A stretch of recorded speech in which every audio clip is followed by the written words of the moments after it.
Big 12 Today with Ari and James. Monday through Friday, 8 to 11 a Eastern Time. Your home for all things Big 12.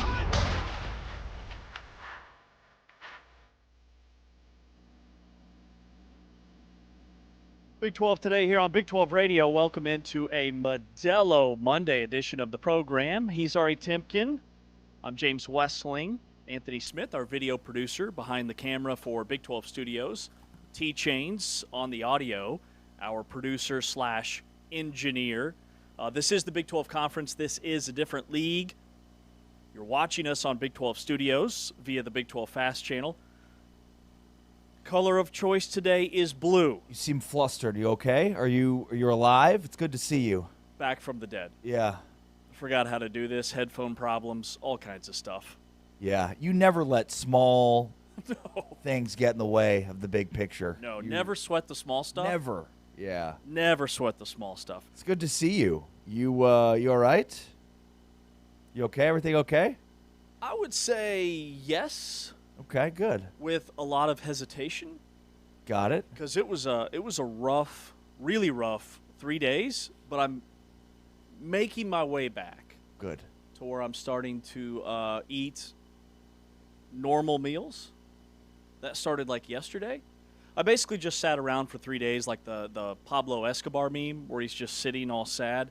Different places. My flu came with a side of depression because flus suck, man. They kick me down, and they kick me down bad.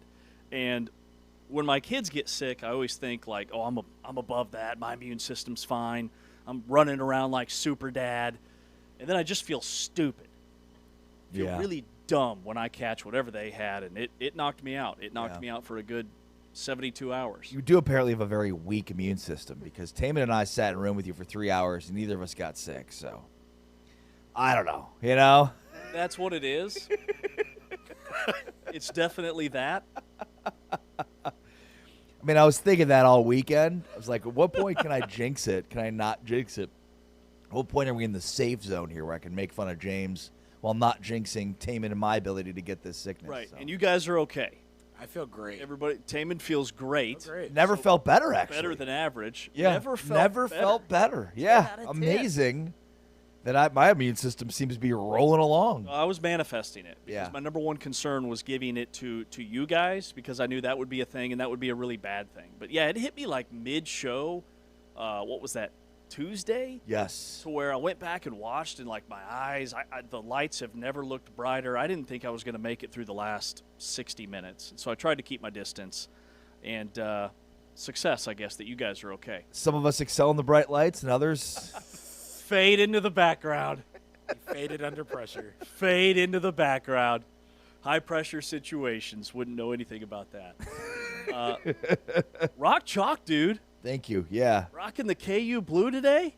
Huge weekend of baseball, and last night it came down to the wire. Like it was a lot of fun. My wife, we have family in town. My kids are heading to Naples, Florida with my in-laws tomorrow.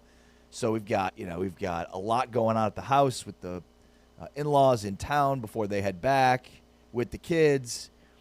And like my wife was like, "How much baseball is there on today?" Because I went from the White Sox to Kansas to just across the board, UCF and Cincinnati and Arizona State and Oklahoma State. It went deep into the night last night. West Virginia with an insane comeback in the ninth inning.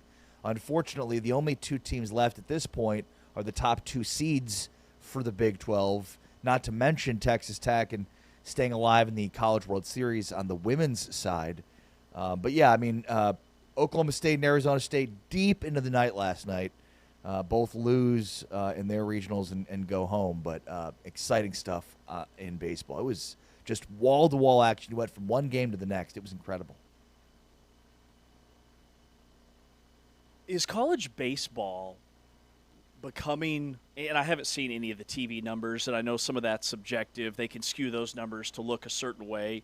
But to me, it feels like college baseball is on an uptick. Like, I would put it side by side with women's basketball just in terms of audience engagement and growth. Like, same thing. Some guys in the neighborhood said, man, I can't stop watching the college baseball this weekend. And I felt this, we turned it on in our house. We couldn't turn it off. Well, and it very much plays to the the madness of March, if you will, and it's obviously the same format in terms of teams and now when you get the super regionals, you're out to the Sweet 16, so it plays out that way. I mean, obviously the television product hasn't caught quite up yet to that, but exciting stuff, and glad for Kansas, first time ever in the super regionals. They swept through their regional against an Arkansas team. It's been really tough on them. But Hoagland Ballpark was just absolutely lit all weekend. And, yeah, Kansas beats Northeastern, and then they beat Arkansas twice to move along. And huge stakes in Atlanta tonight, because if Oklahoma is able to get a win against Georgia Tech, then Kansas will be hosting a super regional against Oklahoma. Meanwhile, West Virginia, if they're able to get through their own regional against Kentucky today and they get a win, they're also going to be hosting a super regional, and I did not end up seeing who ended up winning late last night. Was it which one? The final UCLA regional game between, it was like Cal State Fullerton. No, it wasn't that. It was, hold on, I'll have to bring up the scores from last night. So whoever ended up winning that game late last night of the UCLA regional will be traveling out to Morgantown if West Virginia can get the win today. So the West Virginia and Kansas environments, for lack of a better term, were lit. Absolutely lit. Both places. KU shattered attendance records. Their first game against Arkansas, they had like 3,500. And then yesterday it was over 4,000. I mean, standing room only at Hoagland Ballpark. Who was it? Cal Poly. They beat St. Mary's 5-2 last night, so Cal Poly will be in a super regional. I mean, the opening rounds, UCLA getting upset, and that was basically the equivalent of a 16-1 in March Madness. This was UMBC beating Virginia in March Madness. And then the other just quick mental note, anybody else have a really tough time with baseball? And I know it has to be this way because of pitching rotations and how many games we play in the regular season. But just digesting the brackets and the formats, and is this an elimination game? This team has this many losses. Is this team going to have to play twice on the same day? It's a lot to process. Yeah, no, I mean, it is. It is. But, I mean, it's double elimination. You've got to – if you lose, you play until you lose again. But, yeah, I mean, it is a bit confusing. And then, of course, you're like, well, this is an elimination game, but only for one team, not for the other. But, yeah, we've got a bunch of games today to finalize these regionals, including 2 o'clock, ESPNU, Georgia Tech, Oklahoma. That is a winner-take-all game in Atlanta. And, again, if Oklahoma wins that, Oklahoma's then traveling to Lawrence for a super regional in Lawrence, which would be insane. And then Kentucky, West Virginia at 5 o'clock at ESPN2. Winner of that one will host Cal Poly in these super regionals. So with what Kansas did over Arkansas, Kansas made history on their own field. First super regional in program history. They did it at home. They did it against a powerhouse that has had their number from the SEC. Rock chalk, right? Huge. Yeah, Kansas has been to the College World Series. They went in 1993, but that was before the current format with super regionals, which started in 99. So that's why this is the first super regional appearance ever for Kansas. In that last game yesterday, so Arkansas, and Taman had this during his update, but Arkansas jumped out to a 5-0 lead, and then Kansas exploded. They scored 11 unanswered runs. The comeback started in the fourth. They had a solo home run. Back-to-back batters after that drove in runs. And then LeBlanc hammered a 3-run shot to put Kansas up 6-5, and they never looked back. And this is now matching that 93 season for as far as they've advanced in the current format. They also tied a school record for program wins. This Kansas Magic is no longer magic. This is a team that is very much a contender. Yeah, Tyson LeBlanc was incredible in this series, and, they just had timely hitting throughout. But, yeah, being down 5-0, you're like, oh, they're going to force a decisive Game 7 on Monday, and instead Kansas brought the bats. We wondered if Arkansas could outslug Kansas, and they could not in KU's ballpark. And it was an electric atmosphere, kind of what we've seen all year and over the last couple of years under Dan Fitzgerald. It's been fun. And, look, the way that they were able to sort of reconfigure the ballpark to have that like backyard feel where people could stand around, the beyond the fence, like just really cool atmosphere and what they're able to do to really maximize that ballpark because obviously, from an investment standpoint, it's probably not up to the same level of some of these other ballparks they're hosting regionals, but I thought it was a great venue and a great atmosphere. And I talked with Travis Goff a little bit in the spring meetings, and one of the things he said was trying to get a facility built, an indoor facility. You play baseball in the North and the Midwest, you've got to have some sort of an indoor facility, and so hopefully they can get that going in the next few years as this baseball program becomes, a consistent winner, hopefully. And that's the thing. Like, there are so many signs that they are going to be a consistent winner. This Kansas team, like, watching them, they've got a bunch of JUCO kids that were overlooked in the recruiting process or went the JUCO route for one reason or another. And Brandon Scott, the pitching coach, told us, I think he said 3 or 4 times during that interview that we've just got a bunch of blue-collared, hard-working kids. And they play that way. The chemistry feels that way. They remind me of, like, the 2015 Kansas City Royals, who had been the worst team in Major League Baseball for 30 years, always drafting at the top of the draft. They were basically a pipeline for the Yankees or the Dodgers or the Red Sox. And then finally they got guys to stay. And they'd had a lot of busts too. But, like, those were just a bunch of young guys that were laying it all out there. They played loose and free. Like, that's what KU reminds me of. Well, and one of the things we talked about last week, and, I know you mentioned this, is, the Big 12 has set a new record in terms of revenue distributed. And, Heartland College Sports wrote last week about how the Big 12 needs to sort of understand that they're running a different race than the SEC and the Big 10. And I agree with that. It's not necessarily about how much revenue the Big 12 took home relative to the Big 10 and the SEC.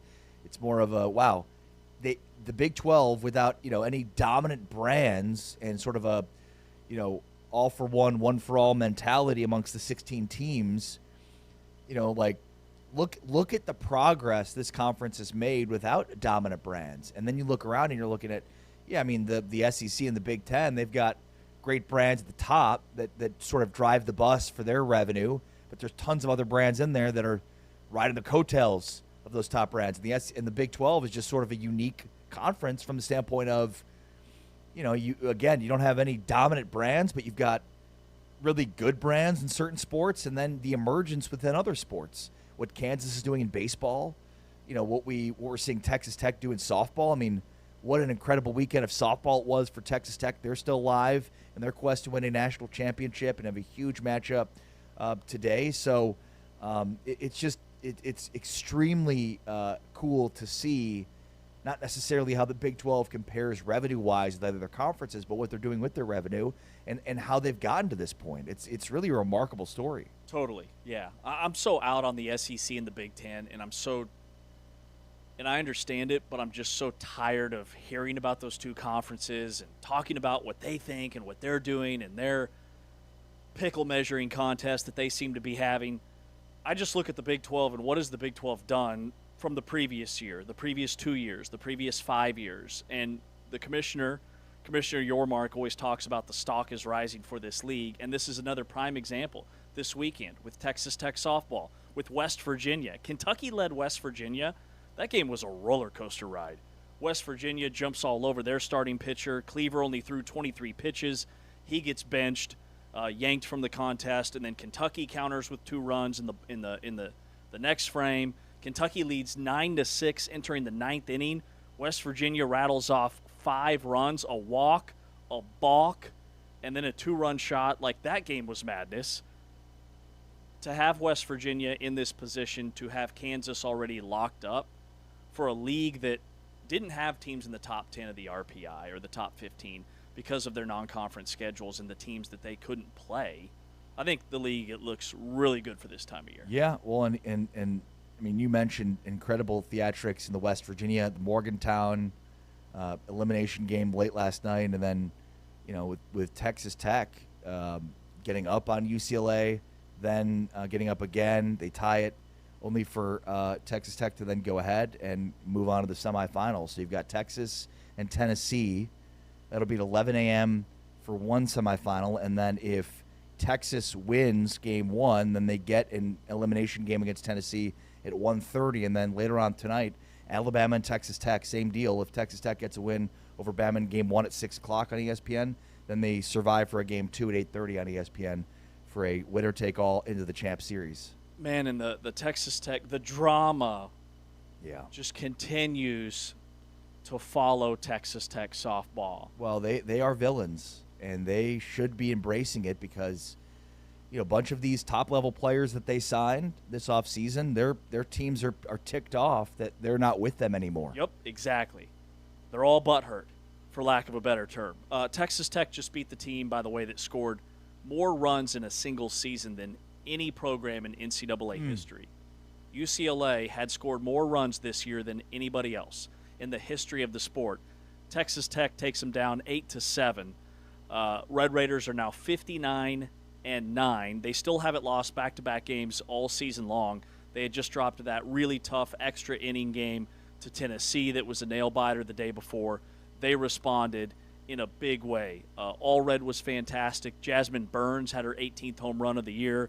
Texas Tech led 6-3. They were going into the bottom of the seventh, but then a pinch hitter comes in for UCLA, crushes a home run to tie it. And in the ninth, Caitlin Terry, batting, not pitching, she's batting, hits a deep fly ball to the warning track. UCLA couldn't corral it. That ultimately was the difference in the game. Texas Tech now moves on. So Texas Tech is facing an elimination game. Yeah, tonight against Alabama. Alabama and Tennessee are the two teams left that have not lost, so they have to lose twice in a double elimination. Okay, they've got to beat them 2 times. And then it restarts in the Champ Series. Okay. Man, what a weekend. What a weekend. We should hear what Jerry Glasgow had to say, too, following that win for Texas Tech last night. Here's the Texas Tech head coach, Jerry Glasgow, after Tech stayed alive, beating UCLA. When I coached junior high ball, I would always have my team, when something happened on the field exciting, my shortstop made a great play. I'd have one of the other players would automatically yell softball as loud as they could, and then everybody count to 3 and everybody say, I love this game. And that's all I could think when the game ended, is like, softball. I love this game. What a great, just a great sport this is. And then the environment here in Oklahoma City, unbelievable. The talent UCLA has is just, they're hard to beat, as you could see. I was so impressed the way they just kept coming at us, and you don't expect anything less from a program like that with the traditions they have, the great coaches they have, and then the unbelievable talent in those uniforms. So, tip of the hat to UCLA for creating that, what I think is one of the best games we've seen in a long time at Oklahoma City. 2 really great games, the Tennessee game and the UCLA game. I was in Oklahoma City this weekend. That town is hopping with the Thunder, even though they got knocked out. I think Game 7 was Saturday. And then just Texas Tech people everywhere. Yeah, and how about those Spurs? Bill Self, in an interview with us at the spring meeting, said that Victor Wembanyama, when it's all said and done, will end up being the greatest of all time. So the GOAT. That's what Bill Self said. Better than MJ. When it's all said and done, that this dude's going to win. I mean, this is his first playoff ever. To be getting to the finals, just remarkable run. I mean, I certainly didn't expect the Spurs to win this year. In fact, they beat the defending champs on the road in Game 7. House. Unreal. And it wasn't even Wemby. Wemby was good, but no, I mean, it was Stephon Castle, it was Dylan Harper, it was the collection of players that they have that they rode to a Game 7 victory. Carter Bryant had a really good game. There was a really cool social media clip that went viral. Former Arizona guard or wing player Carter Bryant was on the bench towards the tail end, and I think he'd just taken a charge or done something, and Wemby's checking out of the game, and he sits down and he says, "I'm proud of you." You could read his lip. "I'm proud of you." That's really cool. It was awesome. Yeah, and I mean, look, we were able to sit down at the spring meetings with Bill Self, with Tommy Lloyd, with Randy Bennett, Molly Miller, Kenny Dillingham, Willie Fritz, Kalani Sataki, Graham Rossini, Gene Taylor. Am I missing anybody? Coach Prime? Not Coach Prime. We got close. Captain Chucklehouse Taman over here. Super close. You guys punked me big time. Big time. See the group text tone meter, I can't read it. You told me you were serious. You sat down with Coach Prime for an hour. Said I was. Taman had a picture. Why wouldn't I believe it? Said I was completely serious. An hour-long conversation with Dion. It was electric. We're trying to figure out where we're going to slot all these interviews. I'm like, let's just have the Coach Prime hour. Yeah. No, of course. Yeah. We'll have to replay the Coach Prime interview during media days in July. So that's when we'll have to replay it. Perfect. Of course, if he sits down with us in July at Big 12 Media Days, we'll replay it then. If. That's Yeah. a big if. But, it's a big ask to ask Dion to sit down and do Yeah. an interview with schlubs like us, For please. 10 or 15 minutes? Oh, please, no. He's got a bodyguard. Yeah. Like, he's got a bodyguard. What could possibly go wrong? Why would he need a bodyguard with an interview with me, by the way? Yeah, I don't know. Why would he need a bodyguard at spring meetings? Deion Sanders could be 80, and he'd still be able to take me. Easily. He looked great, by the way. He looks great. He says he's doing great. Just He's in not- good spirits. I've got no complaints about Dion. Except? No complaints. Okay, no complaints. None. None. All right, man. Do your thing, Dion. Do your thing. Today's a Win big some day. football games this year. 9 a.m. Central. The Brendan Sorsby injunction hearing goes down. Chris Level, Texas Tech Red Raider Radio Network host of Locked On Sports, will join us in about 15 minutes to discuss that. But we dive deep into that case, the latest, what could happen today in about an hour and 40 minutes. This is Big 12 Today on Big 12 Radio, powered by Modelo. Heard exclusively on TuneIn and watched on Big 12 Studios.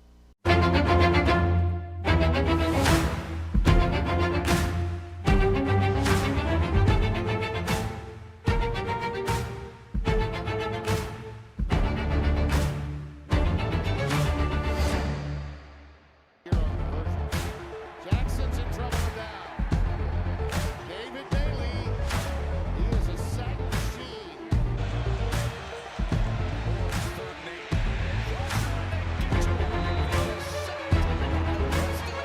8.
Back inside Big 12 today here on Big 12 Radio, exclusively on TuneIn, watched on Big 12 Studios. He's Ari Timken. I'm James Westling. We are powered by Modelo. Chris Level from the Texas Tech Red Raider Radio Network and Locked On Red Raiders podcast will join us here in about 15 minutes. But I think my favorite Texas Tech story from the weekend, and there were a lot, was that, Sark, the Texas football coach, last week at some fan event said there's another team in our state, without naming names, of course, that plays in a different league that we could play our backups, our 2s and our 3s. We'd go undefeated with their schedule and make the playoff. Texas Tech has totally called out, and I love that they've called out like this super passive-aggressive, like Snapchat, AOL, Instant Messenger, keyboard warrior language from Texas with spot the ball. Like, we'll buy out your week 1 opponent. We'll buy out our week 1 opponent. Let's play. You don't want to play it in Lubbock? Let's play it at AT&T Stadium in Dallas. And when Sark made those comments, he wasn't thinking ahead. He wasn't thinking about the long game. He totally gave all the power back to Texas Tech because he didn't call him out directly. Texas Tech's able to respond, and now all of a sudden Texas has gone from the bully to they look weak because they were put on the spot. Yeah, and I don't know that Tech needed to respond. I think the power of the response was in some ways just what Sark said, and I mean, even in saying like we'll play you, like what Sark said is he didn't say anything about Texas Tech not being good. He said the rest of the conference isn't good. The irony is, well, you were in that conference for more than, within the last decade and had very minimal success against those, spares 2s and 3s. And, I mean, the richness of just, like, complaining about how difficult your schedule is when this is what you wanted. You left the Big 12 to join the SEC to have this big, bad schedule every year. And yet all Sark does is complain. For me, I'd rather just point out the negativity around Sark and how much he's put a target on his back because of all of the talking he's done this offseason. Yeah. Dude has let his mouth run, and he's done nothing of substance to prove that he's enough. He can get them over the hump. Like, Sark's done a really good job to restore the program for Texas to where they're not a joke because they were for quite some time. But I'm not sure he's the right coach to get them over the hump they can win a national championship with. He's the perfect starter coach. Totally. So for me, like, I'd rather just let Sark's voice be the joke, and we can make fun of him after the fact when he had this highly anticipated team this season and they underperform again. They were preseason number 1 last year and didn't make the playoff. And he's complaining about, oh, well, this Ohio State loss is the reason we weren't. No, the Florida loss was. Look in the mirror. Come on. 60-61. These are facts. Texas's Big 12 record in their final 121 games. 60 wins and 61 losses. Those comments open the door for not just Texas Tech, but the entire conference.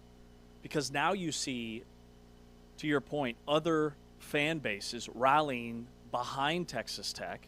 It's a tremendous spotlight for the Big 12 to say, hey, like, all of a sudden Texas Tech has gone from the program that everybody's mocking, that everybody's villainizing because they've spent a bunch of money on their roster, even though it's barely top 10, to now they're the program everybody's rooting for. And it's like, this is awesome. Well, all Sark does is complain. I mean, I'm sick and tired of hearing him just complain and make excuses, right? I mean, he's talking about, well, at Ole Miss, they've got basket weaving, which it's much harder for. So, I mean, it's just like, just tick them all off, right? Like, okay, so, yeah, that's the schedule's too tough. It's, our academic standards are too rigorous. Like, you just keep going down the line. Let him, in many ways, use his words to hang himself, which is something he's done many times before in his career. Dude likes to run his mouth. Excuse after excuse. Here's what Cody Campbell said about the Sark comments.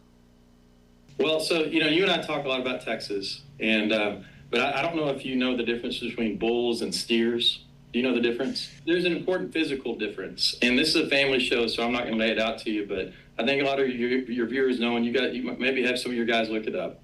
But Bebo, the Longhorns mascot, is a steer. And it's become very clear that there are quite a few steers down in Austin and not very many bulls. And let me tell you something. When Sark opened his mouth and he picked a fight with a bunch of West Texas boys, he should have known that he better get ready to pack a lunch, because we're ready to strap it on. Hell yeah. We're ready to spot the ball, and we're ready to go. So September 3rd, September 5th, you name the place, we'll be there, and we'll go at it. We're ready to go. In that hypothetical matchup, if it was week 1, who Texas Tech's quarterback would be remains to be seen. It's a big day. 9 a.m., the injunction hearing for quarterback Brendan Sorsby, the gambling stuff, more details about how much he's bet. He transferred $60,000 to friends' accounts to try to skate around the process. You be the judge. What's your take on what he should get? Texas Tech is asking for a 2-game suspension. The NCAA is asking for him to be completely banned and his college playing career to be over. Yeah, some of the other things that have come to light, over the last 48 hours are pretty damning on Sorsby. I mean, you referenced that Sorsby transferred at least $60,000 to friends to place bets on his behalf. At least 2,900 bets were placed while at Indiana for more than $30,000. From September to October 22nd, he's placed 40 bets on Indiana football, totaling at least $850. From October 22nd from October of 2022 to November of 2023, Sorsby placed at least 50 bets on Indiana basketball, totaling more than $1,400. And then he also, in that same time period, placed 300 bets on college football, totaling at least $6,500. It's not great. It's pretty damning. And, I've been pretty confident in the fact that I think Sorsby is going to play the majority of the games this season, that he's not going to face a hefty suspension. We will see. To me, it's pretty cut and dry in terms of will this injunction be granted. And the real decision here by the judge is twofold. It's, does the NCAA have the ability to enforce these rules under the current antitrust situation of the NCAA, and therefore the judge should grant the injunction because the NCAA cannot make rules, or the other side of that, which is that the judge has to decide, do I have to uphold the sanctity of sports and set a precedent that you can't do this, and therefore I'm not going to allow the injunction to take place. It's twofold. Would the judge be, in order to protect the sanctity, quote unquote, of sports, and say this is a bridge too far, you've placed far too many bets, in your own sport, on your own school, for whatever reason, and I have to, because otherwise there's a precedent being set by a judge that says that you can bet on your own sport, you can bet on your own team, and put an injunction up, and I'll let you and we'll let you play. So it's twofold. Either the NCAA has the ability to make and set rules, and in this case they can enforce a rule that they've set, even though the Supreme Court ruled that they're a monopoly, and that's where the injunction will be granted, and that's what Jeffrey Kessler is betting on, or it's that the judge decides, I can't set a precedent here that allows for players to be gambling on their own sport and then get an injunction where they can play. Mm-hmm. My stance on this has shifted pretty significantly since the onset, where initially I thought he was done. College career over. Hunter Decker's Iowa State quarterback, college career over, 2023. It wasn't anything as big as this in terms of transferring tens of thousands of dollars to friends, trying to place bets at Cincinnati. It was flagged by the partner app that flags these things. Ultimately, it was law enforcement that tipped off a sports book that started this whole thing. But when I learned that, I knew there was some hypocrisy with the NCAA and all the sports betting commercials and logos and everything that we see, and the NCAA can't necessarily control that. Those are the television or YouTubers or whatever that are getting those sponsorship deals. But the NCAA, they suspend Brendan Sorsby for gambling. That's the same NCAA that has signed a deal through 2032 to sell their gambling data to sports books. Yeah. That's my biggest issue. The NCAA NCAA what has going to argue is the hypocrisy of the NCAA being involved in it while police get at the same time. They've expanded their partnership with Genius Sports.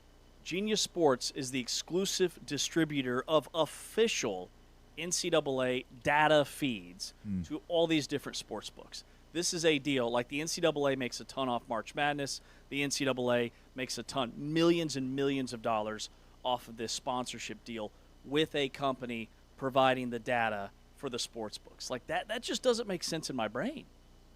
It does not make sense. We'll see if it makes sense for Chris Level, the Texas Tech Red Raider Radio Network sideline reporter, also the analyst for men's basketball, host of Locked On Red Raiders.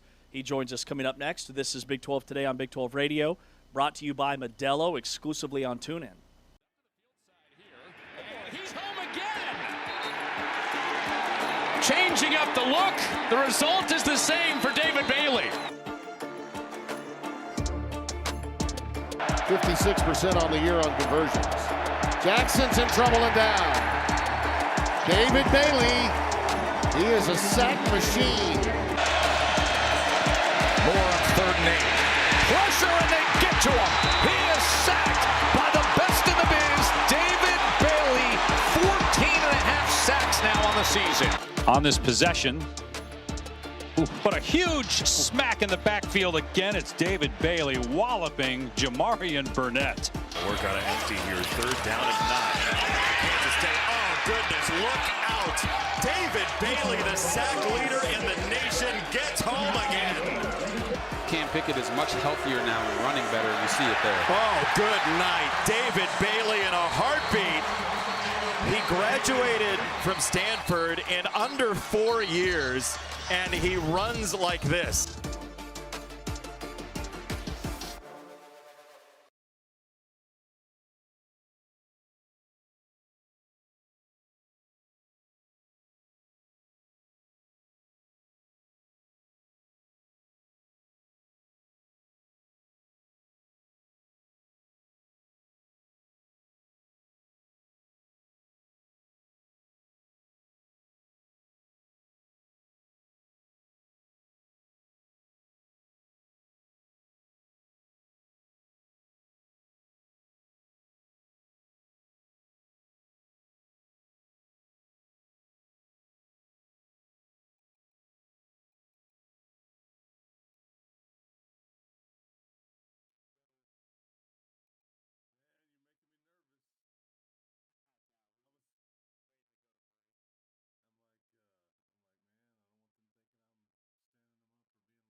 12 Today with Ari and James. Your home for interviews, analysis, and all things Big 12. This is Big 12 Radio on TuneIn. Back inside Big 12 Today, here on Big 12 Radio, powered by Modelo. It is a Modelo Monday. Chris Level from the Texas Tech Red Raider Radio Network, host of Locked On Red Raiders, joins us. What's up, Chris? Good morning. Gentlemen, how we doing on this lovely Monday morning? Man, we've got a lot to unpack from the weekend, and we were just discussing all the, I hate to call it dirt, but for lack of a better term, we'll stick with that on Sorsby. And here in about an hour, just a little over an hour, there's a hearing, and it's a temporary injunction. One question, can Sorsby play while the legal fight plays out? So break down the scenarios in terms of if he does get this temporary injunction, does Texas Tech try to delay the actual legal fight? And if he's denied, what that would mean? Yeah, we've got a lot going on here, boys. There's a lot going on. So yeah, this hearing is scheduled to begin at 9 a.m. This morning. I know that a lot of things, the PR side of things on both sides of this deal are leaking information and having information reported strategically. That's just the way that there's a court of public opinion, I think, that is being fought, as well as what the law is and how it will be applied and all of those things. And I know that a lot of people are caught up in the details about how much money, how many bets, but in the way it's been explained to me, that doesn't matter. Like in their argument, no one is denied that he's they're whether it's one bet or 1,000 bets or whether it's $1 or $1 million, they are arguing on. Jeffrey Kessler is arguing on modernizing policy. Okay, let's catch up with the times. We used to frown upon giving away gold Trans Ams, and now we welcome it. We embrace it. That's an SMU reference for those that aren't aware, and Eric Dickerson from back in the day. Pony Express. Absolutely, or Pony Excess as the 30 for 30 was called, which is one of the best 30 for 30s there is. That and the mental health part. NCAA, you're either for student wellness or you're not. That's going to be their argument. It doesn't matter like what.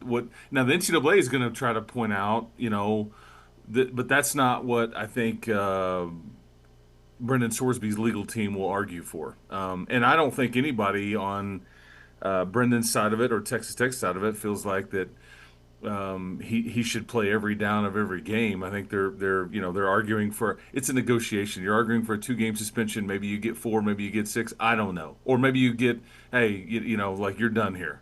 And what's going to happen is everybody's going to plead their case and give their arguments. I believe this morning in the Lubbock County District Court, and then the Judge Curry, who's ironically a Houston grad, Houston Law School grad, who's been retired from 4 or 5 years ago, and he's from Tarrant County.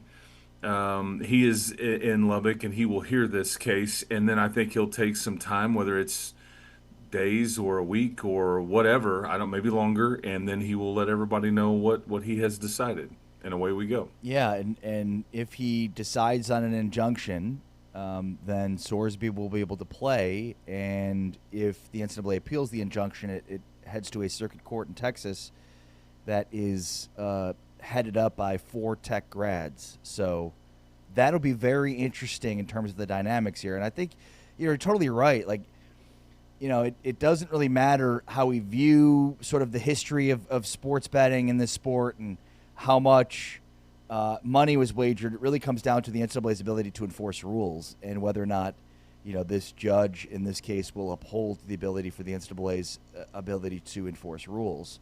What I'm most interested too is, Chris, if Sorsby plays, Like this villain stuff with Tech, we ain't seen nothing yet. Like the amount of SEC fans in particular, like I've already heard, and I'm sure you have, from tons of Texas fans who are just outraged at the idea that Sorsby might be eligible. So if Texas fans a flutter these days? I mean, isn't that crazy? Yeah.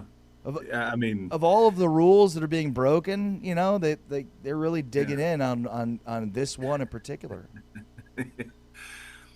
There's a lot going on. It's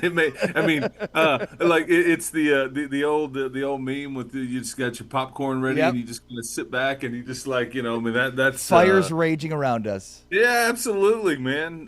This is all entertainment, really. It's fascinating to me, and I've maintained whether Sorsby plays all the games or none of the games, Texas Tech will be just fine. Your ceiling would be lowered. There's no doubt about that, but they'll be just fine. And then we if Sorsby is deemed permanently ineligible, then we look to see what happens with him in the supplemental draft, and then we'll try to figure out when Hammond is good to go. Texas Tech and Texas aren't actually going to play this season, right?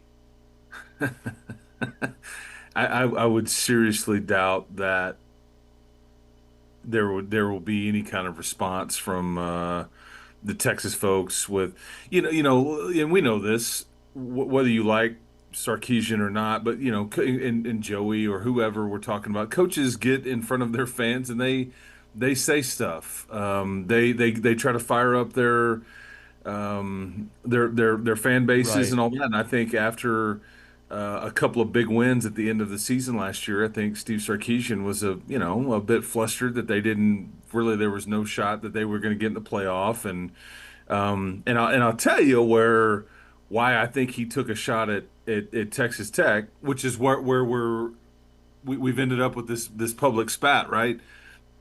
Is if you go look at high school recruiting, like Texas Tech is doing extremely well in the state of Texas, like extremely well. If you go look at, they're not going to have the number one class in the country because they're not going to sign enough kids to be able to check that box. A&M is also doing really well, but if you look at what Texas Tech is doing, if they can hold on to them all, there's a bunch or most of those guys have an offer from Texas, and I think this is a different world we're living in right now, and one that maybe Steve Sarkisian is trying to say, hey, they don't play good ball there in that league, or whatever he was trying to say. But I think that's where it mostly came from, and as you guys have stated multiple times, it's really a shot at the league. Yeah. Not as much as Texas Tech, but that's why you're on their radar, because you're winning some of these recruiting battles. In fact, a lot of them, and it's new and it's not normal. So I think that's why he felt like he needed to mention you. That's a great point. I mean, it's a shot at the league to show high school kids, like, you're going to come here and play in this BS league. That's a great point, Chris. And I think you're 100% right there. And, for me, like, it just felt very unnatural for Joey in a way. Like, I don't know, like, it almost was like it was forced. And I don't think you needed to say anything. You could just let it sit there and let, in many ways, the words from Sark, hang himself in a sense based on the outcome of this season. Because, look, Sark has done a good job of getting Texas to a point where they're considerably more credible on a year in and year out basis than they had been previously. But like we've seen in big moments Sark crumble. I mean, against Ohio State in that Cotton Bowl, his play calling was the reason they lost, and his decision making will be the reason I think Texas is not going to win another title under him. And this all stems from, you could even spill over with the softball drama, because there's a lot of right. SEC versus Texas Tech here, really. Where did the Florida softball drama stem from? You took one of their players. Where did the Tennessee softball drama from a few nights ago stem from? You took one of their players. Usually the SEC gets whatever they want. Right. They get all the talent. They get they win all the championships. It's just a different world we're living in right now. The Big Ten's winning in football. SEC's not able to, hang on to every player, win every recruiting battle, and it's kind of fascinating. But again, I say, Texas Tech has taken on the challenge that Brett Yormark laid out a few years ago. Somebody needs to reach up and grab the brass ring and be nationally relevant and be a benchmark. Yes. And I think they're trying to, and it's ruffling some feathers along the way. You haven't won anything substantial yet, other than a conference championship. You're in the College World Series and went to the Elite Eight a couple years ago. But I mean, you're swinging, you're trying, and everybody's playing by the same rules. Texas Tech softball, what'd you make of, and we haven't really touched on the Tennessee part of it yet, the drama there and just where Texas Tech is at as they try to take down the number 1 seed, Alabama? What a fun sport to watch. Yeah. And I love that Texas Tech is so relevant in it, and it is. I mean, Vince McMahon would be proud at all the dynamics going on with all the drama and the bat flipping and they said what in the handshake line or whatever we've got. I mean, it's but they're fighting and they are. I mean, Jerry Glasgow, I think he probably stresses everybody out, but I think that he's kind of like Charles Barkley. That's just Jerry being Jerry. When Barkley says anything, but he's switching pitchers left and right. Yeah. It's like, and you're like, oh man, what do you, and then it just works. They beat a really, really good UCLA team last night. Now they've got to beat obviously Bama twice tonight, but it's, reaching the Final Four in that sport. And again, I think this team was put together to try to go win the whole thing, right? So they would all tell you nothing's been accomplished, but man, it's entertaining. And I hope that Texas Tech is relevant in that for a long time, because I think as we're seeing, it's wildly popular. I'm shocked at the national media and the national spotlight that people are paying attention to what's going on in Oklahoma City, the greatest show on dirt. Anyway, it's been a lot of fun, but I'll be locked in tonight when it's the Red Raiders and the Tide. Absolutely, dude, can't wait. Chris, thanks for your time, man. A lot going on in Lubbock. We'll keep tabs on this 9 a.m. hearing. Appreciate your time.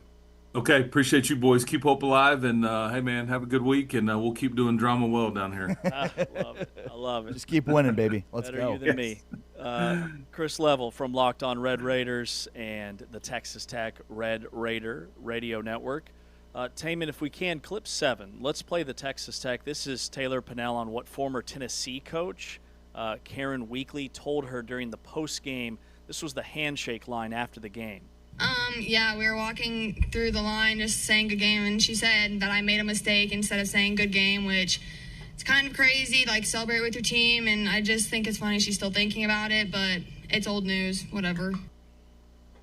Texas Tech lives in the head of the SEC rent-free. Well, and it's just so rich that a conference that's all it's doing is, pounding its chest about how much money it has and how great it is, suddenly in softball has drawn a hard line in the sand on this is where you don't spend money.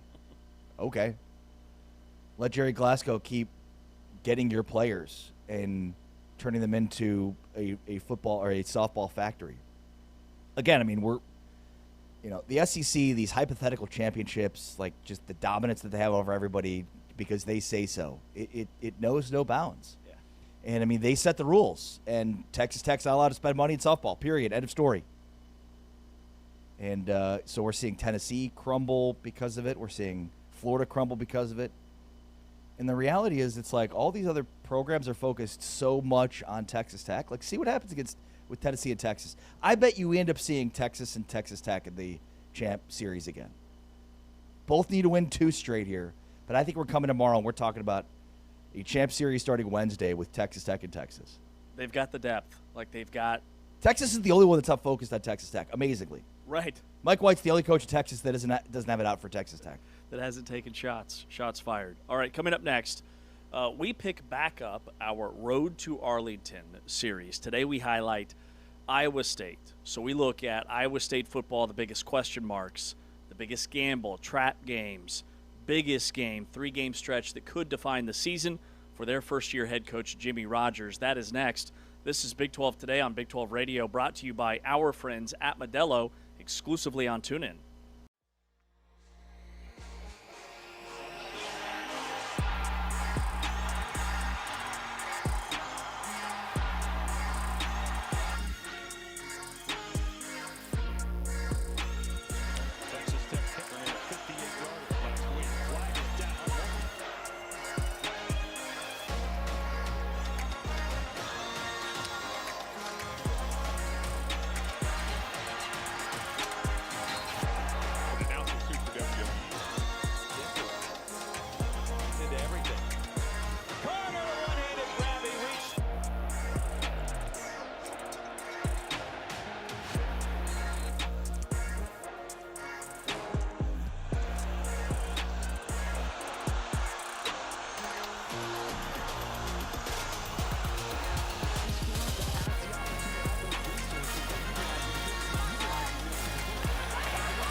You're not going to want to miss our Big 12 Power Hour today, this Monday edition.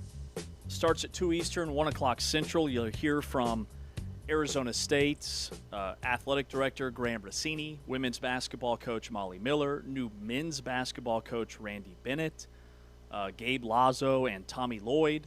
Also in the Big 12 Power Hour, we've got basically wall-to-wall coverage today. Fantastic guests line up right here on the channel on Big 12 Radio. All right, Ari, road to Arlington, Iowa State. 2 years ago, they're in the Big 12 championship game back in 24. 2 years later, Matt Campbell has left for Penn State. He's taken his quarterback, his top rusher, his top 2 receivers, his top tight end, his entire defense. It is a total reset in Ames. So with that said, let's dive in. Your biggest question marks for the Iowa State Cyclones football season. Yeah, there's a lot, but I'll start with the 81 new players, 53 transfers, 28 freshmen, 44 returners.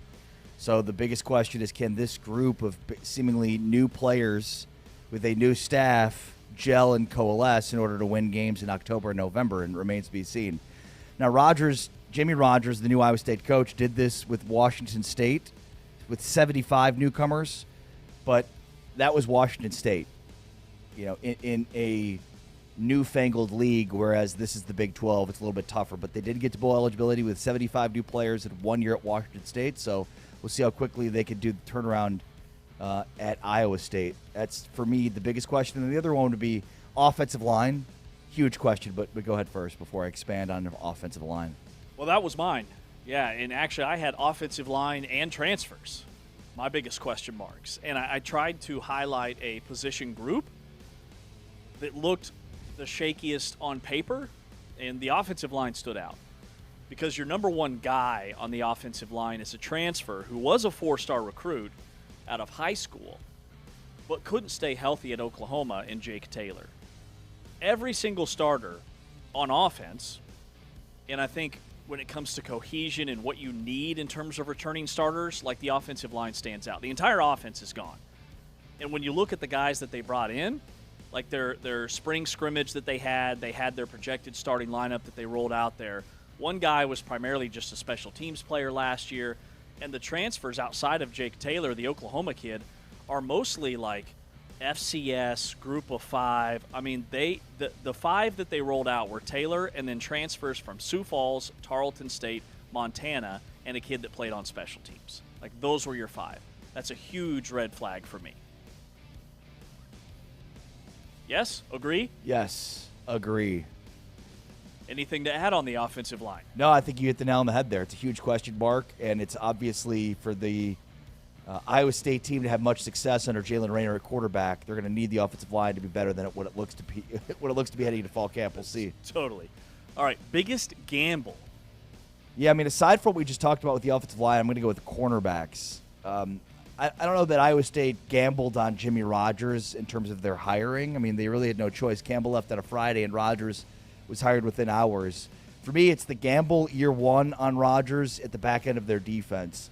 If this team is going to be good, if this team is going to be bowl eligible year one under Rogers, it's going to be a team built to win on offense. And they do have a really good defensive line. I think they've got some pieces to really like along their defensive line.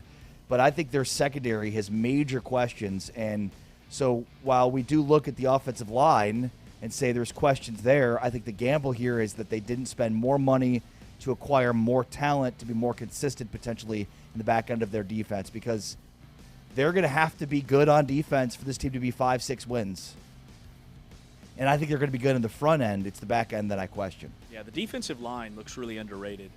I did go with Jimmy Rogers as the biggest gamble because AD Jamie Pollard called Jimmy Rogers on a Friday morning. That was the first time they had ever spoken about the opportunity. Less than 12 hours later, Matt Campbell's left for Penn State, and Jimmy Rogers, almost simultaneously, was the next coach at Iowa State. And I say it's a gamble. He is a winner. I get that. Like, he won an FCS championship at South Dakota State. He's won almost 80% of his career games. But he's still 38 years old, and he only has one FBS season under his belt, and he's inheriting a program that had just played in a Big 12 championship game 2 years ago. Like, I think the expectations at Iowa State are high. Like, they don't match his resume in terms of experience. Iowa State has more experience in winning than Jimmy Rogers does because he's only been a head coach for 3 years, and 2 of them at the FCS level. So I did go with Rogers for my biggest gamble. Yeah, that's a good call, right? I mean, this is a pretty big gamble on the coach. And, for me, I think the gamble, too, being did you do enough in the secondary? They do add Braden Alls, and who suffered a torn ACL during spring practice. So I think they tried to invest in some ways in the secondary. But, yeah, I mean, when you lose Jeremiah Cooper and Jontez Williams and Trey Bell and Quentin Taylor and Jamison Patton, it's going to be a tough deal in the secondary for Iowa State. And that injury, losing Alls for the season, he was maybe their number 1 portal guy on paper. He had a really high Pro Football Focus grade. That is the most overlooked injury so far in the entire conference preseason. All right, trap game. What's your trap game for the Cyclones? Yeah, I mean, there were a lot to choose from, but I went with the Cincinnati game November 14th. So West Virginia they play West Virginia on October 3rd in the last home game until Halloween, almost a full month. So Cincinnati at home on November 14th breaks a brutal road stretch. BYU at Arizona, at Baylor, at UCF right before K-State closes this year. So it's the exact kind of we're finally home, we can exhale game that tripped some teams up. So I just think, a long road trip. You've played a ton of Big 12 road games. You're back home against a team you should beat. This is a tough one. Totally agree. I look at their Big 12 schedule, and any game could be a trap game. Any game could be their biggest game because of all the roster turnover and how much they might struggle to get to 6 wins. So if 6 wins is a benchmark for Iowa State, who's been bowl eligible forever under Matt Campbell, the non-conference is going to be huge because there's cupcakes. At least that's what it appears on paper. I've got their biggest trap game September 19th at home against Bowling Green. Yeah, that's a good one. Because that game is sandwiched between the Iowa game and the Utah game. They play at Iowa, and then they get Utah at home on Saturday, September 26th to open up Big 12 play. Still installing Rogers' system. Bowling Green actually plays a lot like Matt Campbell's Iowa State teams did. Schematically, 3-3-5, ground and pound, use a ton of tight ends, a lot of motion. They're coached by Eddie George. That program is on the rise in terms of where they were when he took over. A MAC team at home, that just looks really scary to me. All right, biggest game on the schedule. Plenty of takers here as well. Yeah, I went with the Cyhawk game. Iowa, Kinnick Stadium, September 12th. This is Jimmy Rogers' first road game as the head coach of Iowa State. It's at Kinnick Stadium against your rival Iowa. Iowa State has won 3 of 4 in this series. Is the pendulum about to swing in the other direction? Because Iowa State is looking to win its 3rd straight in Iowa City for the first time since doing it between 1998 and 2002. It's going to be a night game, Kinnick Stadium, first road game for Jimmy Rogers at Iowa State, and it's against a team you've really, under Matt Campbell, did a very good job against as a rival. So Iowa, to me, at Kinnick on September 12th is the biggest game to me. Man, this is Iowa State's the perfect case study of nobody knows. Nobody knows what's going to happen. And I don't think we've had a road to Arlington where we've had this many discrepancies. And I agree with your list, but usually we have some that hit. There were just so many to choose from. I went with the other rivalry game as the biggest game, Farmageddon. On November 28th, season finale, Jack Trice Stadium.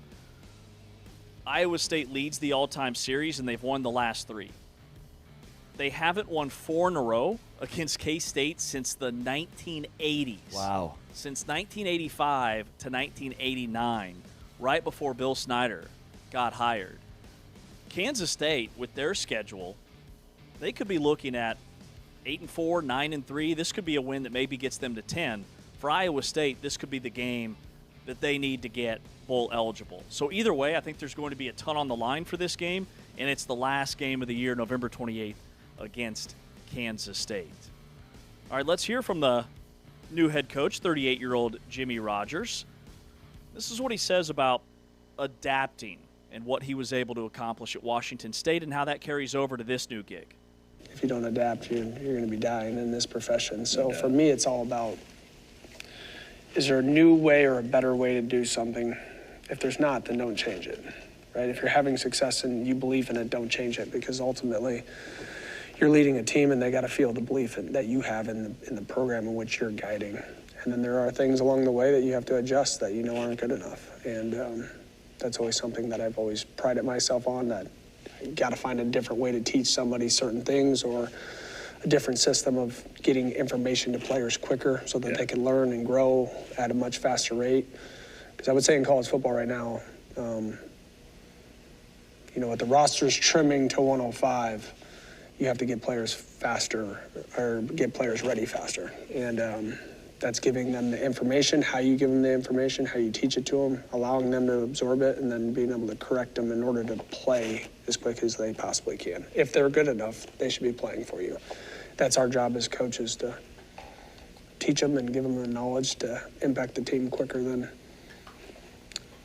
you used to, I should say. This is stuff Rodgers said to us when we had him on the show. The development, he has a track record here of being able to develop teams quicker than you'd expect.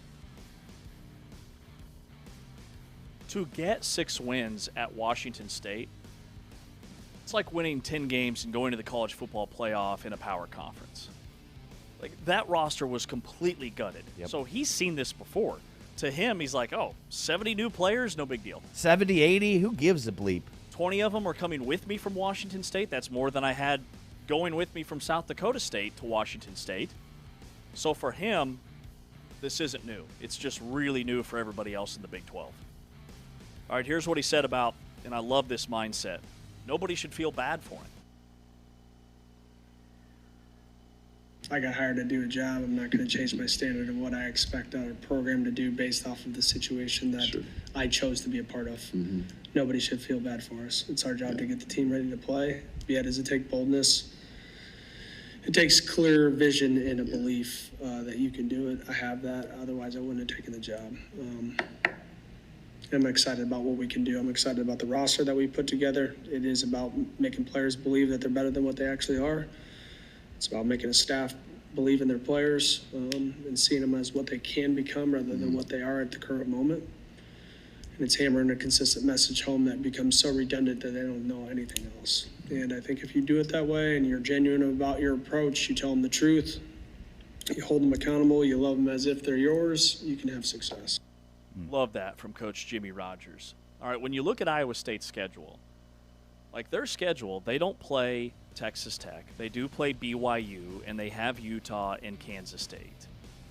But what's the biggest 3-game stretch for Iowa State when you look at their slate? Yeah, for me, it's Baylor November 7th at Waco, Cincinnati November 14th at home, then UCF in Orlando on November 21st. Iowa State's bowl season in 3 weeks, those 3 games. If they're going to get to 6 wins and punch a postseason ticket, this is where it happens. And if they stumble through it, the season ends in disappointment regardless of what came before. Baylor comes first to the road in Waco. College Football News projects Baylor at 5-7 for 2026, a program that's in its own transitional period. Then Cincinnati at home the following week, the most must-win of the 3 since it's at home. And then the game where the emotional release of returning home after a 4-game road stretch creates significant conditions for letdown. And then finally they have the Bearcats. Rather, they have UCF on the road. And, look, UCF is very much a toss-up as well, and it's a Friday night game. So if they go 3 on that stretch, I think Iowa State's got a good shot to be a bowl team. Totally. Absolutely. So we have overlap with 2 of the 3, and I hate taking the last 3 games of the year, but when I look at Iowa State, I go the last 3 games of the year because 2 of the 3 are at home. And with a first-year head coach, the potential momentum, Iowa State, like Jack Trice at night is a different animal. They haven't lost at home night games over the last 3 seasons. There's a chance, there's 6 home games this year, they could be favored in every single one. Like, there is a possibility that they're favored in all of those, including Kansas State, the last game of the year. But Cincinnati, Oklahoma State, West Virginia, Bowling Green, and Southeast Missouri. There's no, like, you circle that game and that's an L, right? Because they're road games against BYU. I guess they do play Utah at home. That's the one that I should probably also know. So they get 5 Big 12 home games. Like, if they protect their home stadium, they could be a bowl team in his first year. All right, that is part 1 of our Road to Arlington series on Iowa State. Coming up next on Big 12 Today, we continue with our breakdown of the Cyclones. Travis Hines, the Iowa State writer for the Des Moines Register, will be with us in about 20 minutes, but we look at who's the one player they can't lose, what is their hidden strength, the number, which is a stat that could define the season, pressure point, and what success actually looks like. He's Ari, I'm James, and this is Big 12 Today, brought to you by our friends at Modelo, exclusively on TuneIn. Dean Connors with the handoff. Connors breaks free again. Dean Connors against his former squad with his second touchdown of the night.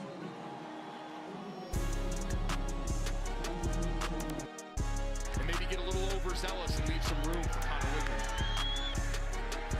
Fakes the QB draw. No one catch! Are you kidding me? Dean Connors stabs it with one hand. But the individual effort from Connors to get a hand on that one and bring it in, that's the kind of play that gets the sideline juiced. TCU stacks the edge, and look at Dean Connors go. Dino on the go. They've been on the field for a while. They want to stay on the field offensively. Whitman to throw. Connors, oh my God. He's got it. Trumped him. Room to run. Connors tripped up at the 10-yard line. The rest is all the big 4-4. Dean Connors up the sideline. Everybody knows Willie Fritz wins games. Here's a huge run, and there goes Dean Connors. And that is a 36-yard gain for Connors.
Iowa State's the team that we've circled for today, the Road to Arlington series. This is part 2. He's Ari Timken. I'm James Westling. We are powered by Modelo because Modelo fan rule number 31. Off season doesn't mean off. It means research. Rule number 35, you've said, if this guy develops, more times than you can count, if this guy develops, he could be the next so-and-so. Iowa State doesn't have time to develop anybody. They've got an entirely new roster and a first-year head coach. All right, Ari, the one player they can't lose. So I went back and forth on this one, and I ended up going with their pass rushing stud, Isaac Terrell, a.k.a. Bobby Terrell. I went back and forth between Terrell and Jalen Rayner, but for me, if this team is going to be good, it's going to be good because of their defense. And if the defense is going to be what Bobbitt and Rogers are building it to be, it runs through Bobby Terrell or Terrell. He recorded 12 tackles for loss and 7 sacks last season at Washington State, the only proven edge rusher at a high level that they have on this roster. He is arguably the best player that they have on their roster. And again, for Iowa State to be a potential bowl team here, to be as good as they could be, it's all about what they do on the defensive side. For this team to run like Jimmy Rogers is planning for it to run in year one under him, this is a run the ball well, play defense, don't turn the ball over type of team. And that, to me, starts with a edge rusher with an attitude who can, be a difference maker, and that is Terrell to me. Yeah, I think he's going to be their best player. He's going to be a beast on that defensive line. He was all over the field in the Pac-12. All right, my one player they can't lose is their quarterback, Jalen Rayner. Number one, he's a really good quarterback. Very underrated. Led the Sun Belt in completions and passing yards. Had 19 touchdowns, rushed for over 400 yards. He's a dual threat, and he's been a starter for 3 years. In terms of portal pickups that Iowa State was in the running for, this is a really nice add. And then the second layer of why I'm excited about him, his former offensive coordinator at Arkansas State, where he transferred from, was hired by Jimmy Rogers and is on this staff as the quarterback's coach. So Jalen Rayner will have familiarity with the guy that he's spending the most time with. He was their first-team quarterback during their spring showcase game. And then I look at the backups. The backups at Iowa State is Zane Flores from Oklahoma State, Connor Mobley, who's been there a couple of years but hasn't been able to see the field, redshirt sophomores that are not that dual threat, hey, I can hurt you with my legs, I can extend plays, and with an offensive line that's kind of pieced together, I think they need that extra element of athleticism that Rayner brings to the table. So I go with the quarterback, Jalen Rayner. Hidden strength. I'm going to stick with the defensive line here. Nobody nationally is talking about Iowa State's defensive tackle group, and that's why, to me, it's their hidden strength. Defensive coordinator Jesse Bobbitt specifically called out DTs Bryson Lamb and Zamir Hawk as spring standouts. You've got Hawk and Lamb patrolling that interior of the defensive line. And look, Hawk even talked post-spring about the versatility of the defensive line and in his adjustment to playing in a four-man front. The scheme Bobbitt ran to build that top 15 run defense at Washington State. So there are high expectations. This is the same unit Bobbitt last year turned from 75 new players overall into a bowl-eligible team based on what they were able to do with their run defense and their defense overall. The hidden strength is easily their defensive line and the interior specifically. So is the biggest pivot from Matt Campbell's 3-3-5 just that there's now 4 down linemen consistently? It is the complete opposite of the defensive schematics they had been running under Campbell and Haycock. This is going to be a very, very overwhelming departure from what they've been running. So I have the defensive line as my hidden strength as well. With Isaac Terrell, his double-digit sack production, they also bring in 2 other, and you mentioned Lamb as one of them, and then Malachi Taze, 2 other Washington State transfers. They add an FCS All-League guy from South Dakota, Caden Crawford. The group has already nicknamed themselves Death Row. No better nickname in the league right now. Yeah. That's at the top of the list. That's incredible. Death Row, the defensive line. But with Terrell, who you highlighted as your player you can't lose because of his pass rushing ability, like I do see that defensive line on paper as being very nasty, which is what South Dakota State was. It's what Washington State was. Washington State, remember, they won a lot of really low-scoring, like ugly games, leaning on that pass rush. All right, the stat that could define the season for Iowa State. The number for me is 21. Jalen Rayner in his final 2 years at Arkansas State threw 21 interceptions. He had 11 as a junior and 10 as a sophomore. And this on the heels of 7 interceptions as a freshman. So every year he's throwing more interceptions, which to me, not a good story. For Iowa State to be successful this year, they need to run the ball, play good defense, and don't turn the ball over. So that starts with Jalen Rayner, and he's got an ability, right? Like, you're right. I mean, he has the potential to be the best player on this team, and for Iowa State to be the best version of themselves this year, he's got to be. It's why I also think there's a ton of pressure on Rayner, and we'll get to that coming up. But so much of the success of this year's team depends on Rayner not turning the football over. So for me, it's the 21 interceptions the last 2 years that he's had. He cannot throw 10 or more interceptions this season. For Iowa State to go bowling, he's got to throw less than 10 interceptions. Anything more than that, this team doesn't win very many games. In fact, if he's got 15 interceptions, I think his team doesn't win 3 games. Totally agree. And we've seen that in this league go both ways. Transfer quarterbacks either clean that up like Devin Dampier did at Utah, all-league caliber season, or it goes the other way like a Blake Shapen who struggled with picks at Baylor, goes to Mississippi State. It's the same thing, just in a different uniform. My number is 3. And it's not a stat. 3 is the number of returners from Iowa State's football team that are expected to start this season. Not 3 returning starters. 3 players expected to start that were on last year's team at all. They returned 0 starters. There's only one other program in the entire country that is projected to have 0 returning starters, both sides of the ball, and it's Iowa State and it's North Texas. Wow. Both those programs saw their head coaches leave for another school. Like, Matt Campbell didn't just leave, he took the entire team with him. And that's the era that we live in, right? But to have just 3 guys that weren't returning starters, that were just on the Iowa State team, it's crazy, that are even in the mix to be starters, just says a lot about how new they're going to be. And with that said, with all the newness, what does success look like in year 1? Well, and I don't know if you want to hit the pressure point first, but we can do pressure point first. Yeah, for me, the pressure point is Jalen Rayner. Rodgers is not under a ton of pressure as year 1. Rayner is. This is his opportunity here. He's running out of time. It's his final year of eligibility. A senior, played 3 seasons at Arkansas State, and now has 1 shot to prove that he belongs at this level. He's had documented, interception issues last couple of years.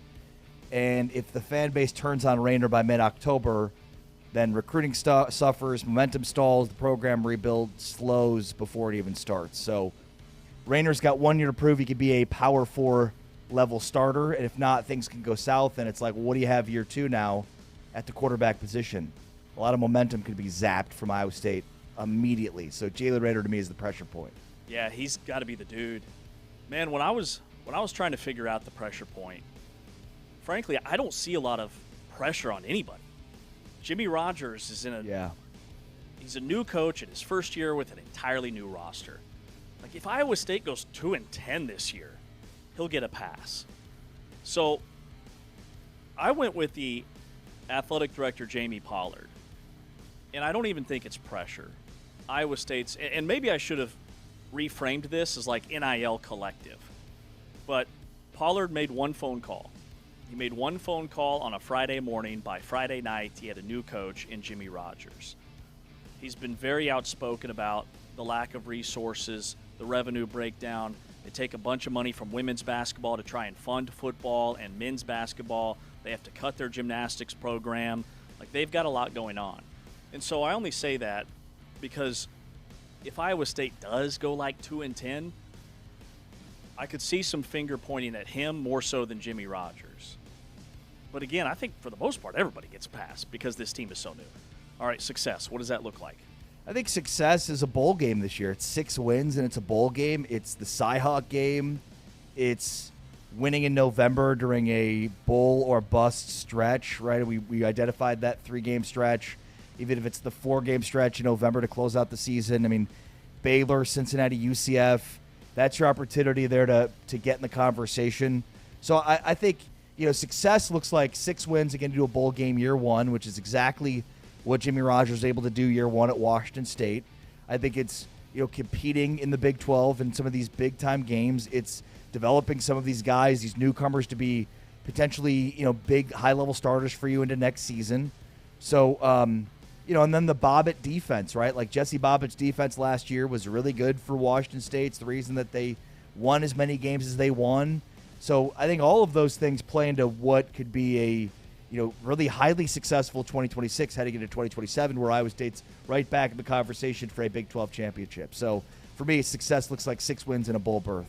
Yeah, when we first started breaking down Iowa State, I thought, okay, this team's going to be terrible, right? New head coach in his 30s, 80 new players in the transfer portal, no really high-level transfer portal additions. In fact, their class is like in the mid-60s. But then I look at their schedule. They've got a ton of winnable home games. They avoid Texas Tech. Like, this team might be good enough to get to a bowl, which Iowa State has done 8 of the last 9 seasons. They've been bowl eligible. They bypassed it last year. So I have 6 wins in a bowl as same as you, what success looks like. Because they're going to be in a ton of one-score games. If things go right, and sometimes we see teams win 5 out of 6 one-score games, there's something about that Hilton magic that maybe this team brings to football that they can carry through the entire season and get to a bowl game or even win 7. Like, I see a path where they could win 7 or 8 if things click. So I'm with you on that being success. All right, why they will and why they won't make the Big 12 title game. Let's start with why they will win the Big 12. I'd start with the first is the schedule is not horrible on their path to Arlington. Cyclones don't leave Iowa until mid-October. They miss both Texas Tech, they miss all of Texas Tech, TCU, and Arizona State. Iowa State has certain wins against Bowling Green, Southeast Missouri, and then 50-50 games against West Virginia, Cincinnati, UCF, and even has some opportunities to win Utah, BYU, Arizona, Oklahoma State, K-State. And then Rogers' track record as an underdog is documented. At Washington State, he kept his team competitive against top 25 opponents, including a near upset of number 18 Virginia, losing 22-20, and a 3-point loss to eventual Sun Belt champion James Madison. So if Jamie Rogers consistently puts his team in close games and wins 4 out of the 5 coin flip, a sneaky 8-4 season is within range. Bobbitt's defense, as we've discussed, is the real wild card here. Jesse Bobbitt's a strong defensive coordinator. His Washington State defense finished 15th in the nation and was great against the run. His ability to get his defenses to the quarterback is a major plus for a program that did not have much of a pass rush in 2025. A top 20 Big 12 defense, even with an unproven secondary, could hold enough teams below 24 points to give Rainer's offense a margin to work with and turn this into something nobody expected. I kind of feel the same way. Like, this team's not winning the Big 12. But what would feel like winning the Big 12 is 8-4, or maybe even 9-3. Jimmy Rogers has done the impossible before at Washington State. A program with 0 resources. They don't even have a conference. Their league gets gutted. They have to play Oregon State and another team twice in the same season, and somehow, some way, he gets them to 6 wins with 75 newcomers. In terms of the talent that he has to work with, there's been an uptick from what he had at Washington State. The schedule is friendly. You win those home games, maybe drop 1. Let's say you go 5-1 or 6-1 or whatever it would be at home. You've got a chance to be an 8-win football team. All right, why they won't win the Big 12. Yeah, this one's more simple. This one's simpler and probably more honest. I'm just not sure the roster math works out for Iowa State to make a run this year. This is a rebuilt group. You just mentioned only 3 players back from last year's team that are not, walk-ons, guys that are actually trying to factor into playing time here with, basically an entirely new roster and the loss of one of the best players you brought in Braden Alls. So they really have to thread the needle here in terms of, they have very small margins for error. Their defense has to be dominant. Their offense, has to be good enough. They can't turn the football over. We know that Jimmy Rogers has dealt with this kind of turnover at Washington State, and his offense still finished 107th in the nation last year. So keep that in mind. Now he's joining the Big 12, so his defense has got to be even better than 15th as it was last year in a tougher conference with a lot more turnover. Everything points to Iowa State not being a Big 12 title team this year, obviously. Totally. All the new guys. For me, my biggest reason is that offensive line. It's built from scrapyard parts. Yeah, when you compare it to the rest of the league, you got 9 players coming in from the portal. Sioux Falls, Tarleton State, Montana. I'm not saying those guys can't be rock-solid guys, but cohesively, they haven't seen a Big 12 pass rush. Jalen Rayner hasn't seen a Big 12 pass rush. I'm concerned about his interception, his touchdown-to-interception ratio. Iowa State does not do well on 3rd and long situations. They avoid negative plays. In fact, last year they led the Big 12 in fewest negative plays offensively. So the defense, I do think, will be solid, good enough. They could still give up 30 points a game because of the position the offense puts them in, but defensively, they're going to be disciplined. Another guy that's the king of discipline is Travis Hines, the Iowa State sports writer for the Des Moines Register. He's our Iowa State guest today. This is our Iowa State Cyclones Road to Arlington series on Big 12 Today on Big 12 Radio, powered by Modelo. Behind the sticks again. This one's picked off. Intercepted by Purnell. Des Purnell, a touchdown. What an incredible play by Purnell yet again. Here's the game at the tailback. Blitz coming. Daniels fumbles. A 4th down takeaway for Kansas State. Malcolm Alcorn Crowder. Pick play in the middle that turns a defender loose. Big, strong receiver to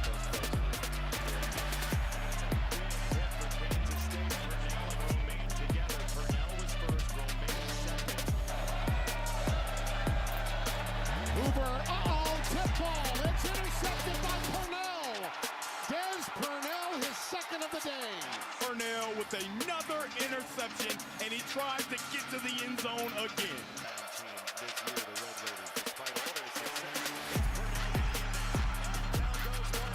Good to see Purnell here and Romaine here. Watch how they both shoot this B-gap and make it a living hell for both the guard and the running back. It's the final possession.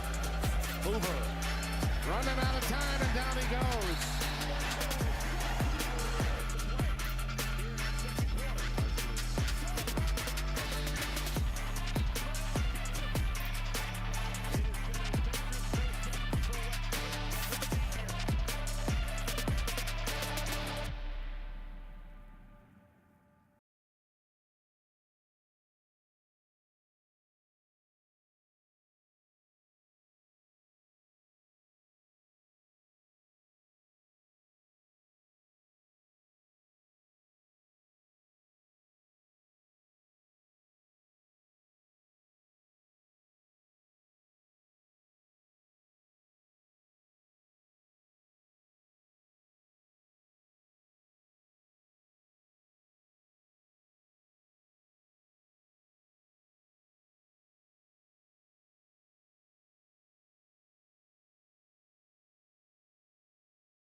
Big 12 today here on Big 12 Radio. Heard exclusively on TuneIn, watched on Big 12 Studios, powered by Modelo.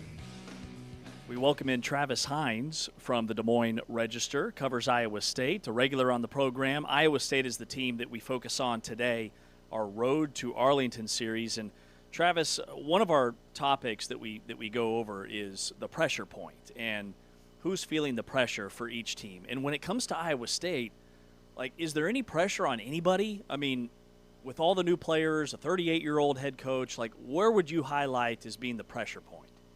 I think the pressure would probably be on Jamie Pollard, the athletic director, honestly, because of a lot of different reasons, but mostly because of the way that the transition happened from Matt Campbell to Jimmy Rogers. It was so swift and so decisive, which I think was probably a good thing for Iowa State, but it also puts all your chips into, where it looked like the process, maybe not predetermined, but obviously very quick. And I think when you're coming off the winningest coach in Iowa State football history by, a mile, the most successful 10-year run in program history, there's a lot of pressure to get that next hire right and for the program not to lose a ton of the momentum that it spent 10 years building. So I think the pressure for the football program is actually probably in the athletic department because, in order to keep things moving in the right direction, football's obviously at the forefront of that. Yeah, and how do you think, from where you sit, the athletic department did in hiring Jimmy Rogers and in identifying as the guy to replace Matt Campbell? We'll see. I mean, I think to me, the way that I've been looking at it is that you probably had two choices. You could have hired from within, which would have been offensive coordinator Taylor Mauser, or you go external. And clearly Jimmy Rogers was, right at near the top or at the top of Jamie Pollard's list. And I think the way that I've been looking at it is that if you hire Taylor Mauser, you're getting a guy that had no head coaching experience, had only 1 year of an offensive coordinator experience. So that would have been going out on a limb a little bit to make that hire. But theoretically, there would have been some more coaching retention. There would have been more player retention. So there would have been short-term stability that you would hope, if you're the athletic department, to turn into long-term stability. And I think the way that they looked at it is that the risk there was higher than hiring a guy like Jimmy Rogers that's been a head coach at two different spots, coming in, and you lose probably some of that short-term stability and continuity with the roster flipping over to the degree that it did. But I think the bet that Iowa State is making is that in the long term, it'll pay off to have somebody that did this kind of roster flip last year at Washington State and has a couple of years of head coaching experience to build out the program in the long term. Really good stuff, Travis. When you look at like position groups, where do you think people might be sleeping on Iowa State with so many new players? Is it quarterback or is it somewhere else? I think the spot that has the greatest upside for Iowa State that people aren't really talking about is probably the offensive line. And I think the reason people aren't talking about the upside for it is because it's still such a huge unknown. Iowa State has had offensive line problems in the past, and that was really kind of a thing that held back Matt Campbell's teams for a long time until the last few years. But they do have, that is the highest concentration of Power 4 transfers that they brought in any position group. And so I think all those guys have reasons that they're transferring to a new program out of, places like Auburn or Oklahoma or Michigan State. So these aren't, perfect fits in. These guys are going to have to prove some things and overcome some things. But I think if they're able to do that, they have the size, the pedigree of being in Power 4 weight rooms and nutrition programs for a number of years, that maybe that could be a position group that is better than we maybe think it is. And if that's the case, I think that's a big unlock for the Iowa State offense, that really wants to be run heavy and physical first. Yeah, and I mean, let's start there because I think defensively they've got some personnel, especially Terrell as a defensive end. What about the running back room? How do you evaluate what they have and how effective it could be? It's a big question mark. I mean, the biggest returner that they have last year was probably their fifth string running back and was a great punt returner in Aiden Flora, but not a guy with a huge, not a lot of size, not a lot of experience at running back. They suffered some injuries there and attrition in spring that hurt them. They just brought in a kid from Tulane to add a little bit of depth. Cameron Petway is, probably right there with Flora, but it's probably going to be by committee, but that's also a big question mark because they don't have a lot of guys that have a proven track record, certainly at this level. And even, guys that are transferring up, it wasn't like they're, bringing in a group of 4 all-stars or all-conference type players.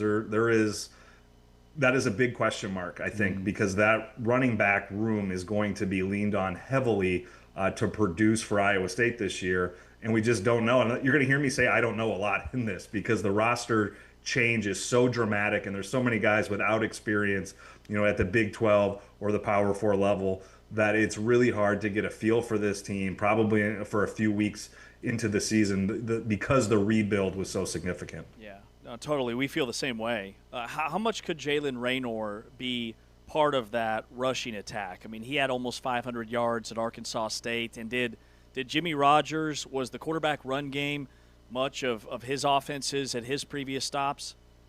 I think for Raynor, he's going to have to be part of it. And I think the way that they're looking at it is probably some quarterback design run, but also to get him out of the pocket, to move around and take advantage, when the defense falls asleep with him trying to pass the ball. And I think Raynor has a long-standing relationship with the quarterback's coach at Iowa State, Keith Heckendorf, who was his quarterback's coach and offensive coordinator at Arkansas State. So I do think they want him to be part of the run game, but I don't think it's going to be a featured part unless they look at that running back room a couple weeks in and say, man, we're not getting the production we need out of that. We got to bring the quarterback more into the fold here. And it'll be interesting to see how that all unfolds. And I think, again, it comes back to that offensive line. Is that a group that surprises to the upside or takes a while to gel? And if it takes a while to gel, I think they're going to have to figure out a way to get the quarterback involved because of the ways that you can get him out of the pocket and put some stress on the defense, that kind of alleviates some of the pressure on that offensive line.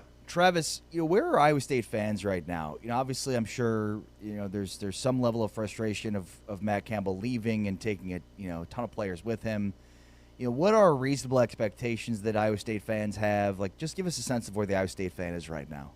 So Iowa State had what they call their tailgate tour, where they go to 10 different cities across the state of Iowa 2 weeks ago. And they meet with their fans, and this was really the first time for Jimmy Rogers to get out in front of the fan base in mass. And I talked to him about halfway through, and I asked him, what's been the reception for you, or what's been the message from fans? And he said, people are actually too nice and too accommodating, saying they understand all the challenges and go out there and get them, coach.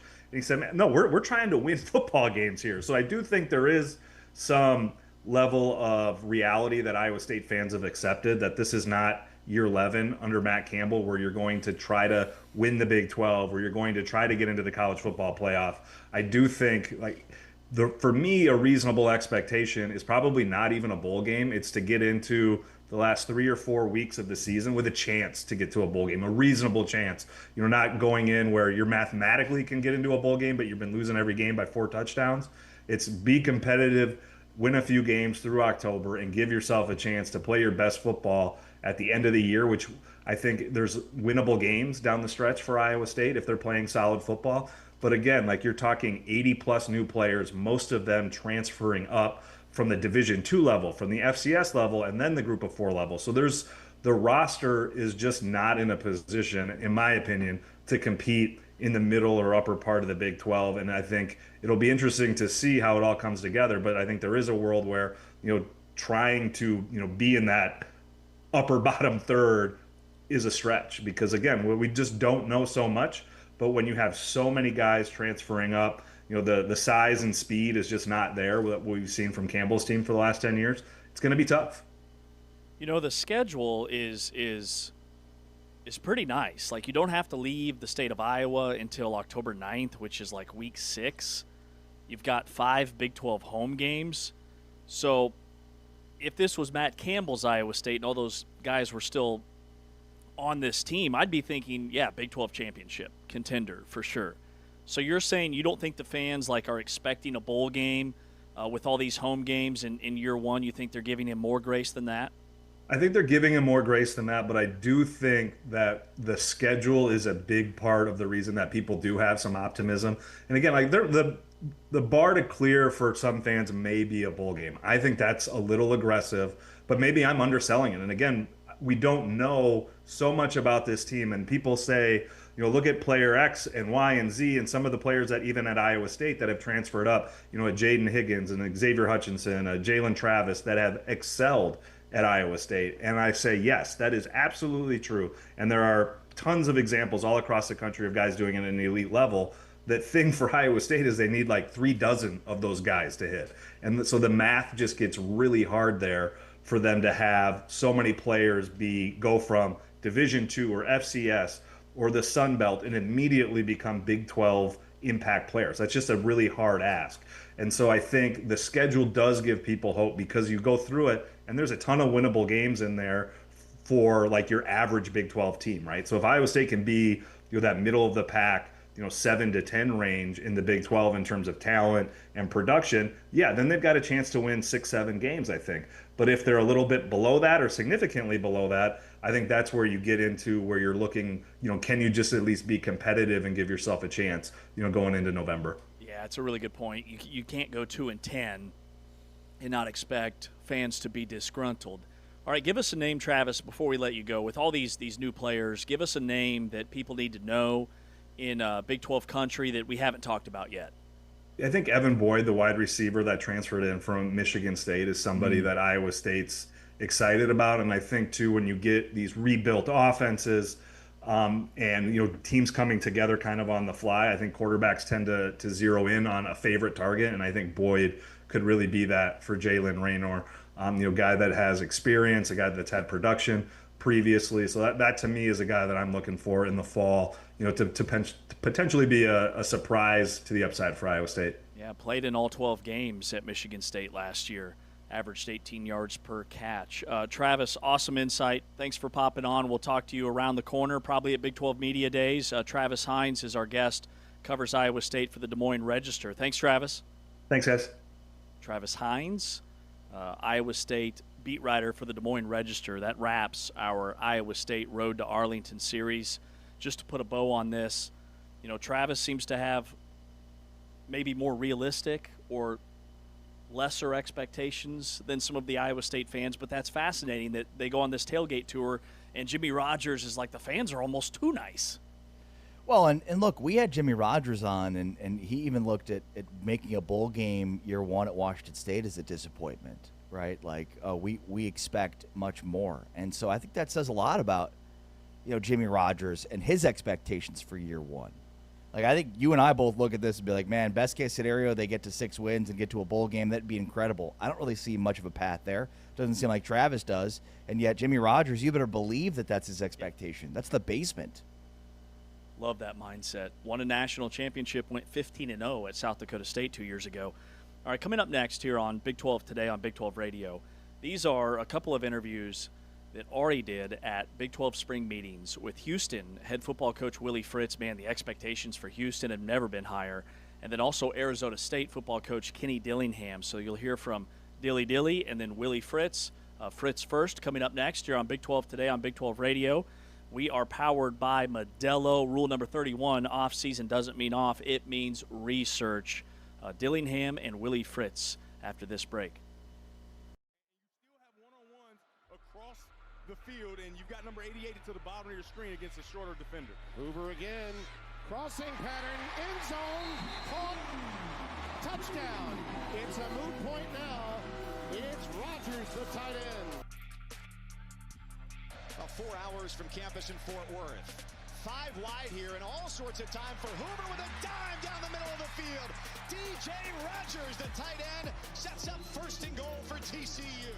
The Red Raiders might say, if you could just get a redo on that one. Big play to DJ Rogers, the tight end, rumbling. DJ Rogers all the way down to the 25-yard line. Big gain there for this TCU offense. Over 6 of 7 in this opening drive. He'll keep it. Just tosses it to DJ Rogers, and TCU on the board first. Back. That's always a good job by a defender. Hoover, he does it again. No problem. DJ Rogers has it inside the 10, all the way down to the 8. Hoover pulls it to the tight end. DJ Rogers. His second touchdown of the season.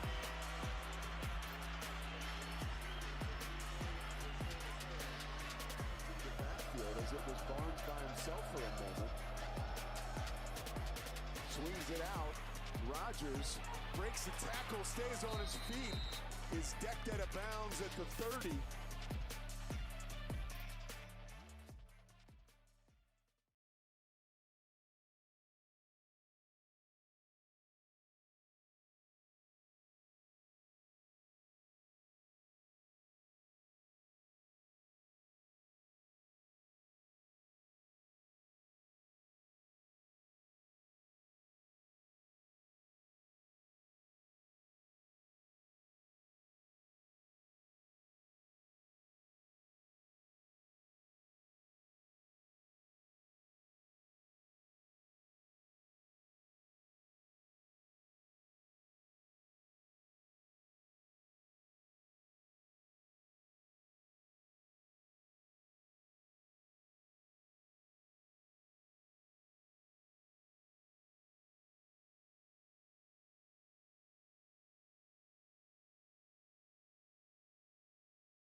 Welcome out to the Big 12 spring meetings here at the Omni PGA in Frisco. Joined right now by Willie Fritz, the head football coach for the Houston Cougars after a 10-win season and looking for more this season.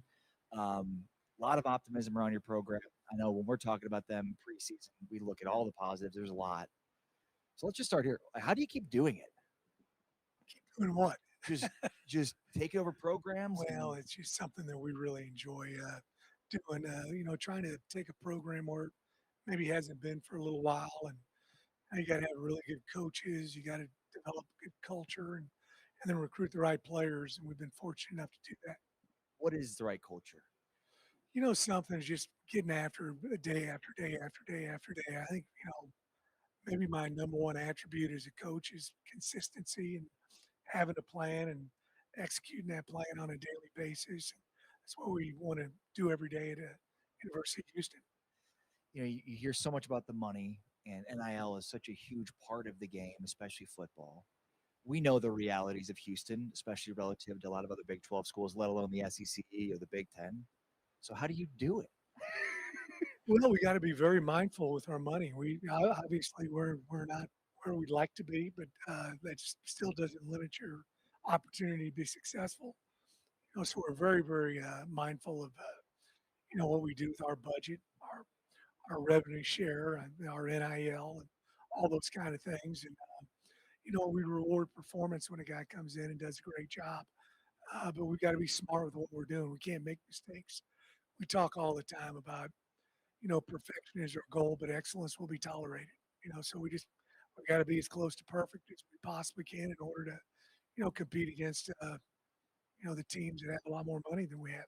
And it feels like as much as the sport changes, you don't, and that is still a welcome. And I'm not saying you don't change it. It's simply, I think the aspects and parts of your culture maybe don't. And it's so refreshing for me because there's just, again, all this talk and complaints about modern whatever, and yet here you are, like, still doing it a similar way, a similar style, and it still works. Well, I just think if you treat men, consistently, you're fair with them, and when they do something good, you put your arm around them and tell them what a great job they did. And they do something that's not correct, you make sure you correct them. And we do that consistently at the University of Houston. I think kids appreciate that. I think parents appreciate that, and that's I think that's always going to take you down a path to be successful when you do things that way every single day. Where did you see the most growth from Connor Wigman, and what are you looking for him this year in terms of the next step? We're so excited about Connor. This is the first off season I think he's had the opportunity to go through because of his health. He's always been banged up. Even last year with us, he'd had surgery. Really wasn't full speed until probably April. But he's had a great off season. He's gotten bigger, stronger, faster, quicker, a little bit more zip on the ball. Obviously understands our offense inside and out. He's a really smart, cerebral player, and having our coordinators all back obviously helps us. But him having our offensive coordinator back, our quarterback coach coming back, I think it really helps Connor as well. Are we going to see Keyshawn Henderson at all this year? Yeah, some people have asked me what kind of package are you going to have for Keyshawn. It's the whole package. He's going to do everything, and he came in early and went through spring ball. He's another guy. Him and Connor both are students of the game, and I got to kick him out of the office. Those guys are up there all the time. And, Keyshawn's going to have the ability to understand our offense inside and out. I mean, is he going to be competing with Connor for the quarterback? Connor's our starting quarterback. It's a perfect situation for Keyshawn right now. And the fact that he's, they're both great young men, but he's getting a chance. I've seen it happen so many times.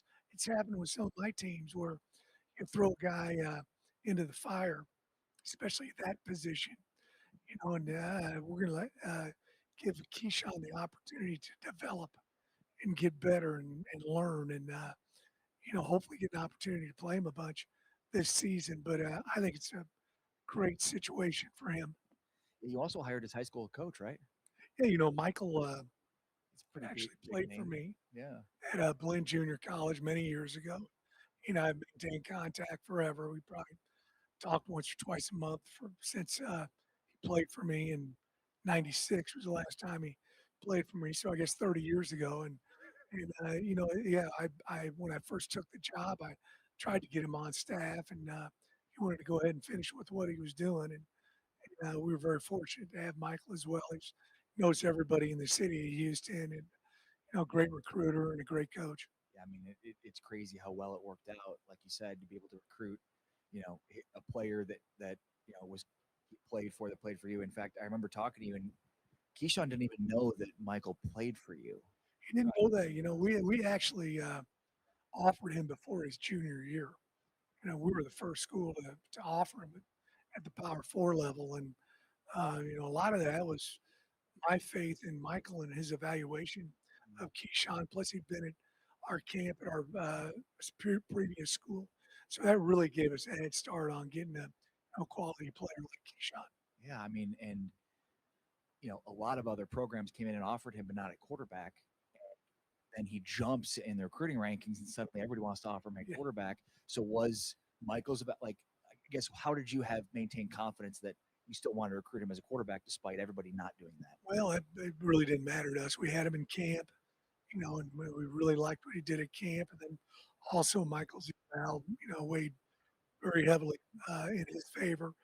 And then I really like the demeanor of the young man. Him and Connor both have got that quiet confidence that you like to have, and it's not where they're a braggart or anything like that, but they got a lot of confidence, and you want to have that out of your quarterback. Are you, when you took this job, are you right now where you expected to be a couple of years in? Yeah, we feel good about where we're at right now. We've done a really nice job with high school recruiting and portal recruiting. So I think we're in a good spot. The thing I'm so proud of and lucky is the fact that I have not gotten on a plane yet to go recruit. We're able to drive every place we're going. I think it keeps our kids happier when they're close to home. Their parents are able to come watch them play. And we've got amazing facilities at the University of Houston. And this is where we hope to be after a couple of years without question. So just driving back and forth on I-10, is that what it is? Yeah, we get on 10 and we go up 45 and we go over to we get West Texas as well. So really the state of Texas primarily, 3 or 4 hour radius, and then we obviously get into the state of Louisiana. Talking with Willie Fritz here, the Houston football coach, in advance of a really highly anticipated season. What's your favorite part about coaching? Oh, the relationships, not just with the players, but the coaches and the managers and the trainers, everybody involved in it. I've got, lifelong relationships. There isn't a day that goes by where I don't hear from one of my former players, sometimes 3, 4, 5 of them. I had a good time the other day. I went and watched a couple of my guys playing the UFL for the Houston Gamblers versus the St. Louis Battlehawks. It's fun to watch those guys and see their parents and all those kind of things. So the relationships is what really drives me. What's the most important characteristic of leadership? Well, once again, I think it's consistency. You got to have that plan, but you got to do it day after day after day after day. And some people can do it when they're in a good mood. They can't do it when they're in a bad mood, or they change things up. Every 2 weeks. I just think you got to be very, very consistent. People will follow if you're consistent and you have a good plan of attack. Willie Fritz, just like clockwork, man. It's incredible. He takes over programs and lifts them up, and before you know it, he's got 10 win seasons. Looking for another one of those this year. Congrats on a great season last year. Looking forward to seeing your team this year. Thank you very much. I appreciate you having me on. Go Cougs. It's Willie Fritz, the head football coach of the Houston Cougars, here from the spring meetings at the Omni PGA in Frisco on Big 12 today, presented by Modelo. One of my favorite people to talk to, one of my favorite people to listen to talk, because you are so genuine and open and honest, and it's brought the fresh air in a world that's not. Kenny Dillingham is joining us here from the spring meetings at the Omni PGA in Frisco. How are you, Coach? I'm doing well, Just drank about 15 water bottles, so I'm ready to rock. Did you pee? I mean, Of course. Of course. That's the way to, give a little reprieve from the meetings every once in a while. Because I remember that was your trick last year in Orlando. We constantly saw you going back and forth. Yeah, I got a system. Now that I have you, I want to talk about your team in this season because I'm excited, but there's a lot of things going on in your sport and in college that is just interesting to me, and I would love to get your perspective on it. 24 teams for a playoff?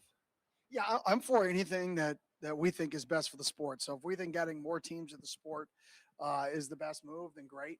If we think not adding more teams to the sport is best, then that's great too. I just want to get the best teams in. I want to try to create a schedule that, allows to end as close to January as possible. But whatever gets the best teams in consistently, whether that's 12, 24, whatever that number is, I don't really have an opinion. I just want the best team to win. I think the best team did win last year. Yeah. Do you think 24 gets us closer to that, further from that? Do you think it is best for the sport? Do you think people are looking out for the best interest of the sport? I don't know. I think Mike Elko said it best the other day in terms of, do you want the regular season? Who really knows what advancing it to more teams does to the regular season. Does it hurt it? Does it help it? Does it dilute it? Who really knows? I don't know the metrics behind that, and I don't really worry about it. I just focus on trying to make our team the best we can be, and hopefully we get a chance to get in there and to compete, whether it's 12, 16, 24, whatever that number is. But I do think anytime you can compete in those settings of the best teams in the country are facing each other, I think it's a positive for the sport. When you recruit, and maybe the portal or maybe high school recruiting, and you're going up against maybe a program from the SEC or the Big Ten, do you already have a preconceived idea of what those hurdles might be in terms of recruiting? No, I mean, I think it just depends on the type of kids you're recruiting, the same hurdles that you've always battled. Obviously, there's more hurdles now naturally in the sport than there was 10 years ago. But it's really just understanding who you're recruiting first, understanding, what they sell, what their priorities are. Verse. It's all about us.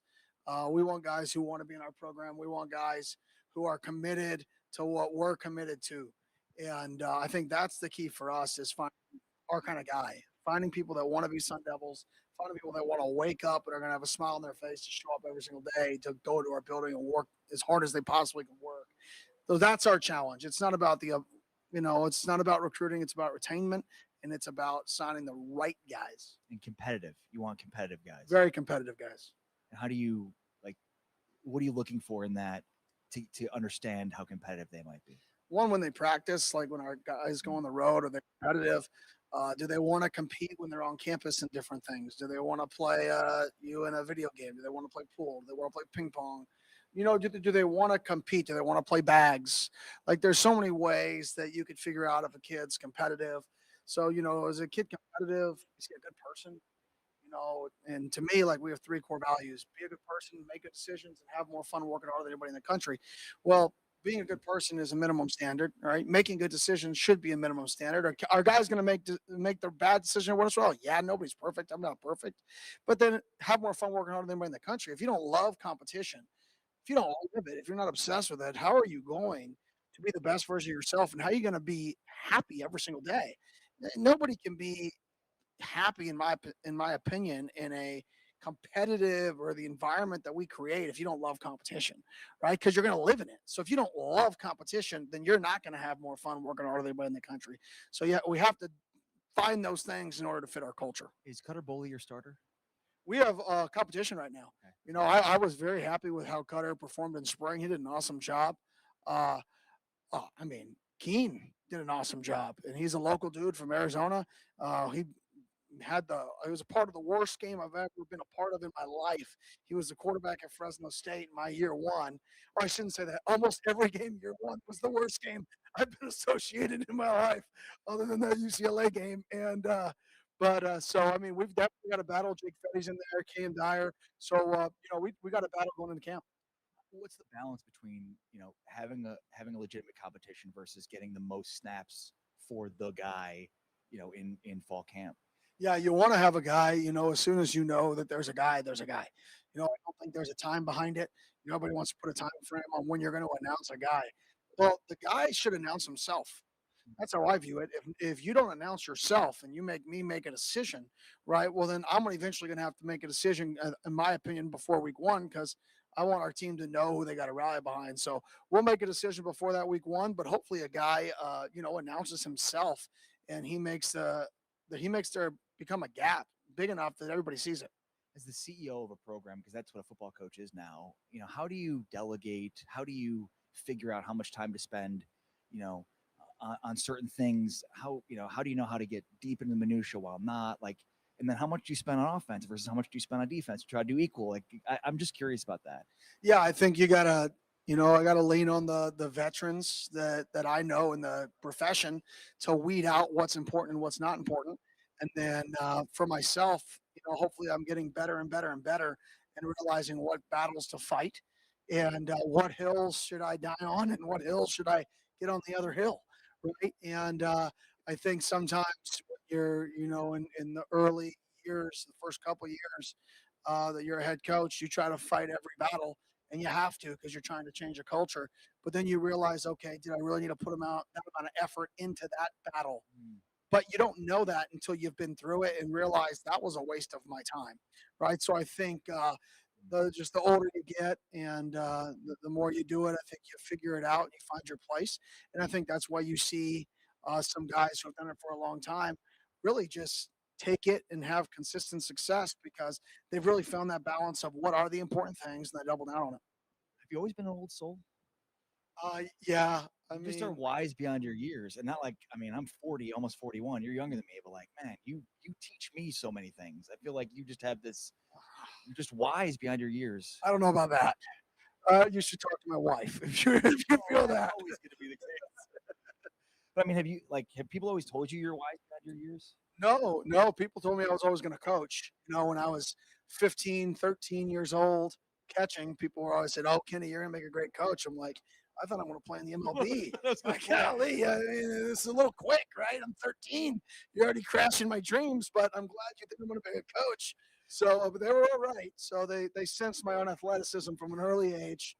But at least I had passion for sports. Was it work ethic? Is that what they saw? I don't know about that. I think it was just, I just loved the game and I would always study the game, I would always, when I played baseball, I wanted to be the catcher because I wanted to call pitches and act like there was a pass ball so I could pick off the runner at first. Like I was always trying to be, unique and create an advantage in the game. How's your son? He's doing great. I got two now. I got a little 4-month-old and then a 4-year-old. So yeah, we're playing man-to-man now. Two boys. Awesome. And like 3.5 years apart. Is that what it is? Yep, about 3.5 years apart. Pretty much the same exact distance of age between my two boys. So that's awesome. Congrats to you and your wife. Thank you. I appreciate it. Can't wait to see them both at Sun Devils games this year. That's the plan. Yeah. All right. Well, appreciate your time as always. Take care. Be well, and can't wait to see your team this year. I don't know why. To me, you've got a level of credibility that like I don't even need to see your roster. Like I know your team's going to be really good because you're the type of coach that gets your team ready to play, and I know you get fired up to compete as a coach. And to me, I just love that. Well, I appreciate it. Yeah, I like our team. I like our guys. I feel good. And like I said, I think we got a lot of guys who are hungry and they're really convicted about what they want to achieve as a team. And we just got to continue to grow together. Awesome. Thank you, Kenny. Thank you. Go Devils. Kenny Dillingham joining us in the Big 12 spring meetings at the Omni PGA in Frisco on Big 12 today. Big 12 Radio presented by Modelo, heard on TuneIn and watched on Big 12 Studios.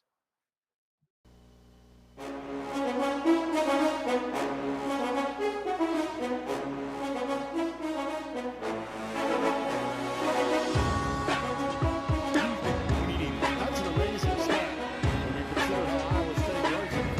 Never really had a hold of that too well, but always had something to do with it. Hey, how you doing? Yeah, that's kind of. How am I sounding? Do I need to put headphones in? You sound okay. I feel like there's like a little. I don't know. Everybody might be seeing black. Hold on. Yeah. A big time play. 2nd and 8 at the 26. And they'll move straight ahead. Nothing doing. That's right. Dominic Orange in the middle. The bigs. They're doing this with only 5 guys in the interior defenders. And they're going against 6 guys, including the tight end. But look how fast the safeties downhill. How we They get doing? in there to How's it defend the going? run. That's Okay. the key to this structure of defense. Gus, they play 3 defensive linemen, 3 linebackers, 5 defense. Problem?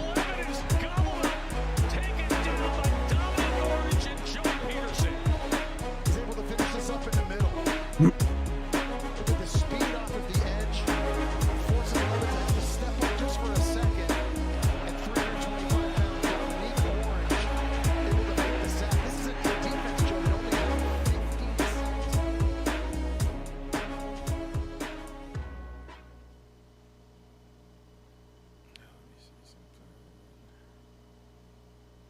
Hey, you're going to hear a little audio here, but don't worry about it. It's just me playing around with something. Yep.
Rolling on here on a Modelo Monday edition of Big 12 Today on Big 12 Radio. He's Ari Timken. I'm James Westling.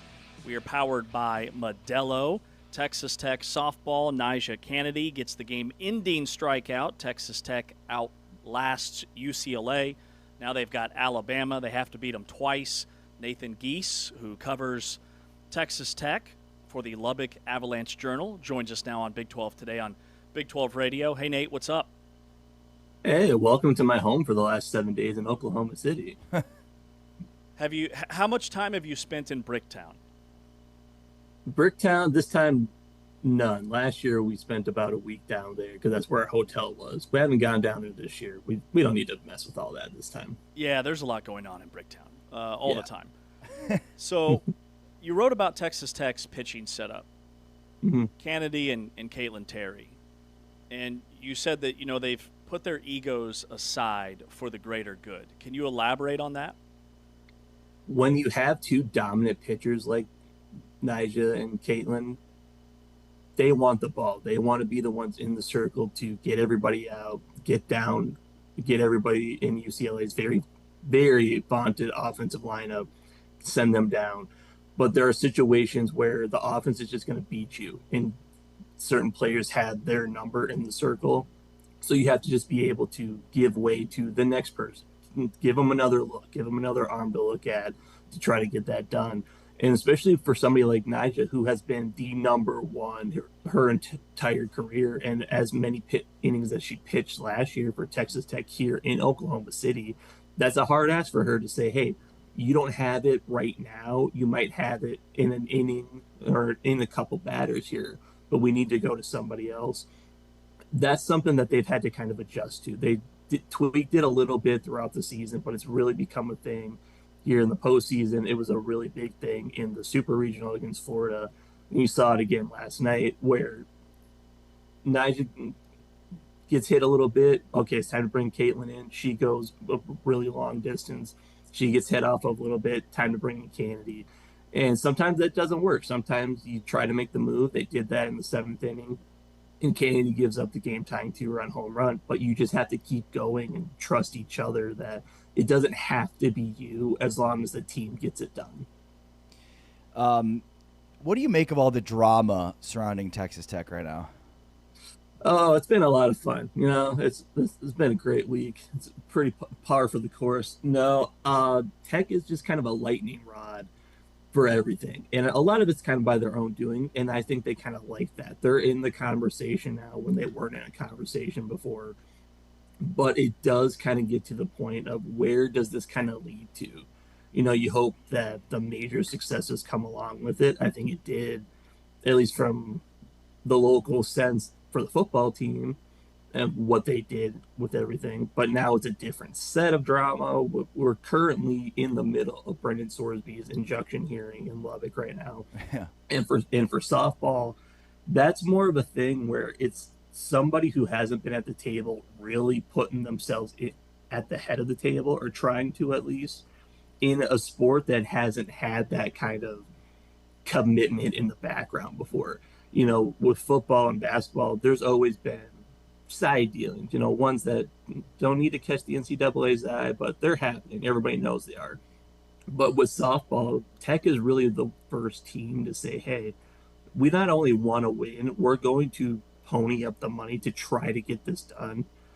And some people don't like that. They don't like how they're kind of doing it. Personally, I don't care how you get players. I don't care what you're paying them. I'm covering a team or a sport either way.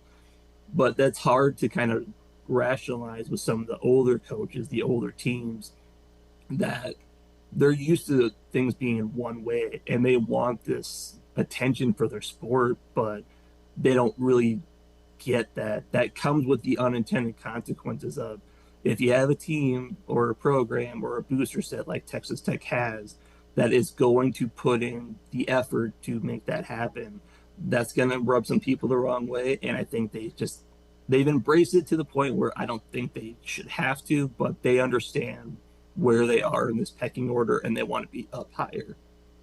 They've got a huge game tonight at 6 Central, ESPN, the 1 seed Alabama against Texas Tech. They have to beat them twice. I also want to ask you to explain like I'm 5 how Texas Tech is subbing in Nyjah and Caitlin Terry multiple times in the same game.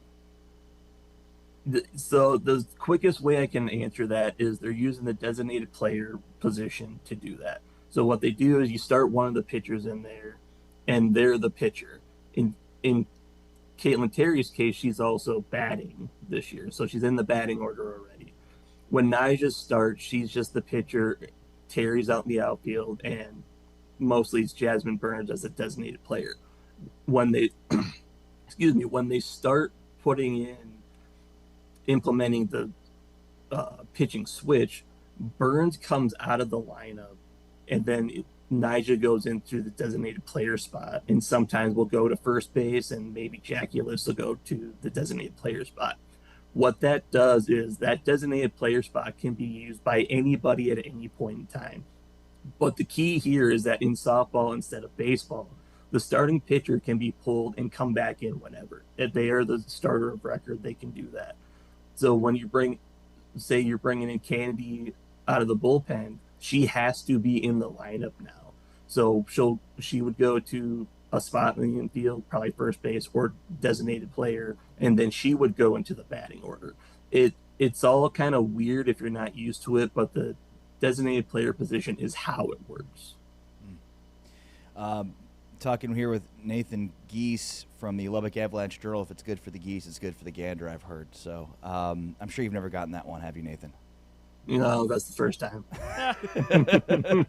All right, so how do you think this plays out? Both Texas and Texas Tech are up against it with Tennessee and Alabama. But, boy, wouldn't it be fun to see Texas and Texas Tech get after it again for a national championship. And, by the way, of all the negativity around Texas, it feels like Mike White's the one coach that's not commenting on Texas Tech. Yeah, I think they're kind of staying out of it, unlike a certain other coach at Texas right now. But it's a really interesting situation. If Tech is able to kind of get through it, you either have a rematch of the national championship against Texas or the Tennessee of it all, which would be a lot of fun for everybody involved. Yeah. But to get there, you got to get through Bama twice today. And I think what's interesting here is that you have to do it against the best team in the country, I think. And Alabama's got the ability to not throw their ace in the first game. They still have freshman Dick Moten, who's really good for them this year. I think she's going to start game 1 for him tonight. And I think Tech's going to stay with the start Kennedy and bring in Terry out of the bullpen and just kind of keep that rotation going. And if you get that first game, then you get Jocelyn Brisky, who was the best pitcher in the country, SEC Pitcher of the Year, sorry.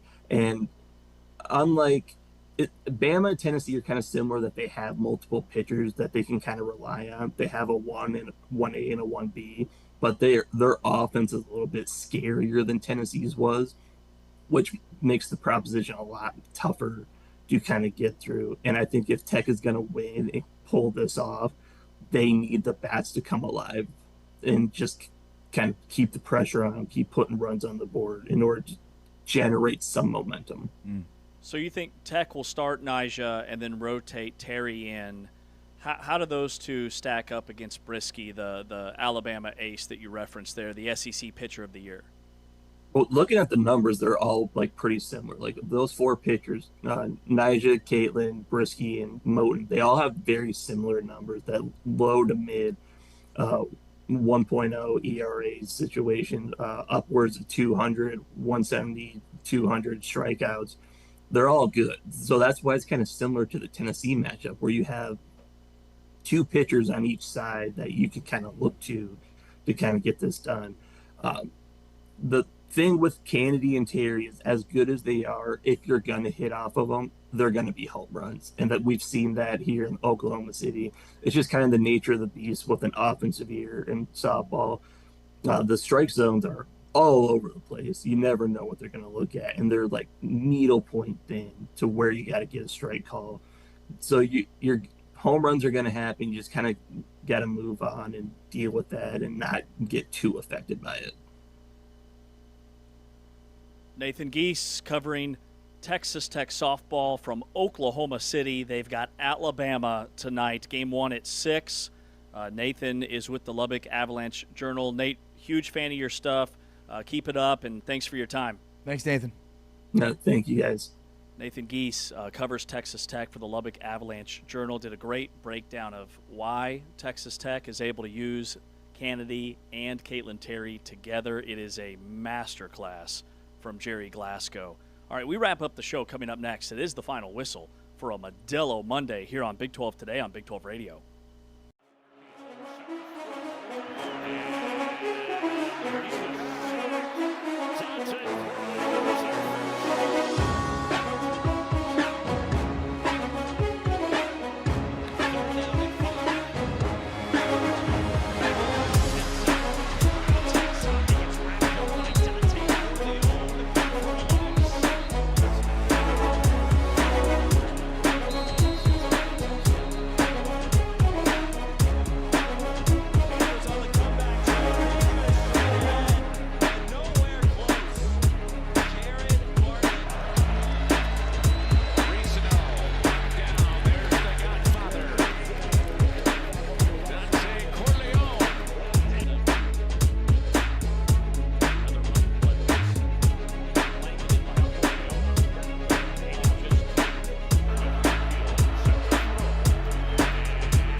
One final time here on Big 12 Today on Big 12 Radio, brought to you, the full-time fan, by Modelo, where rule number 31, off-season doesn't mean off, it means research. Our Big 12 Power Hour.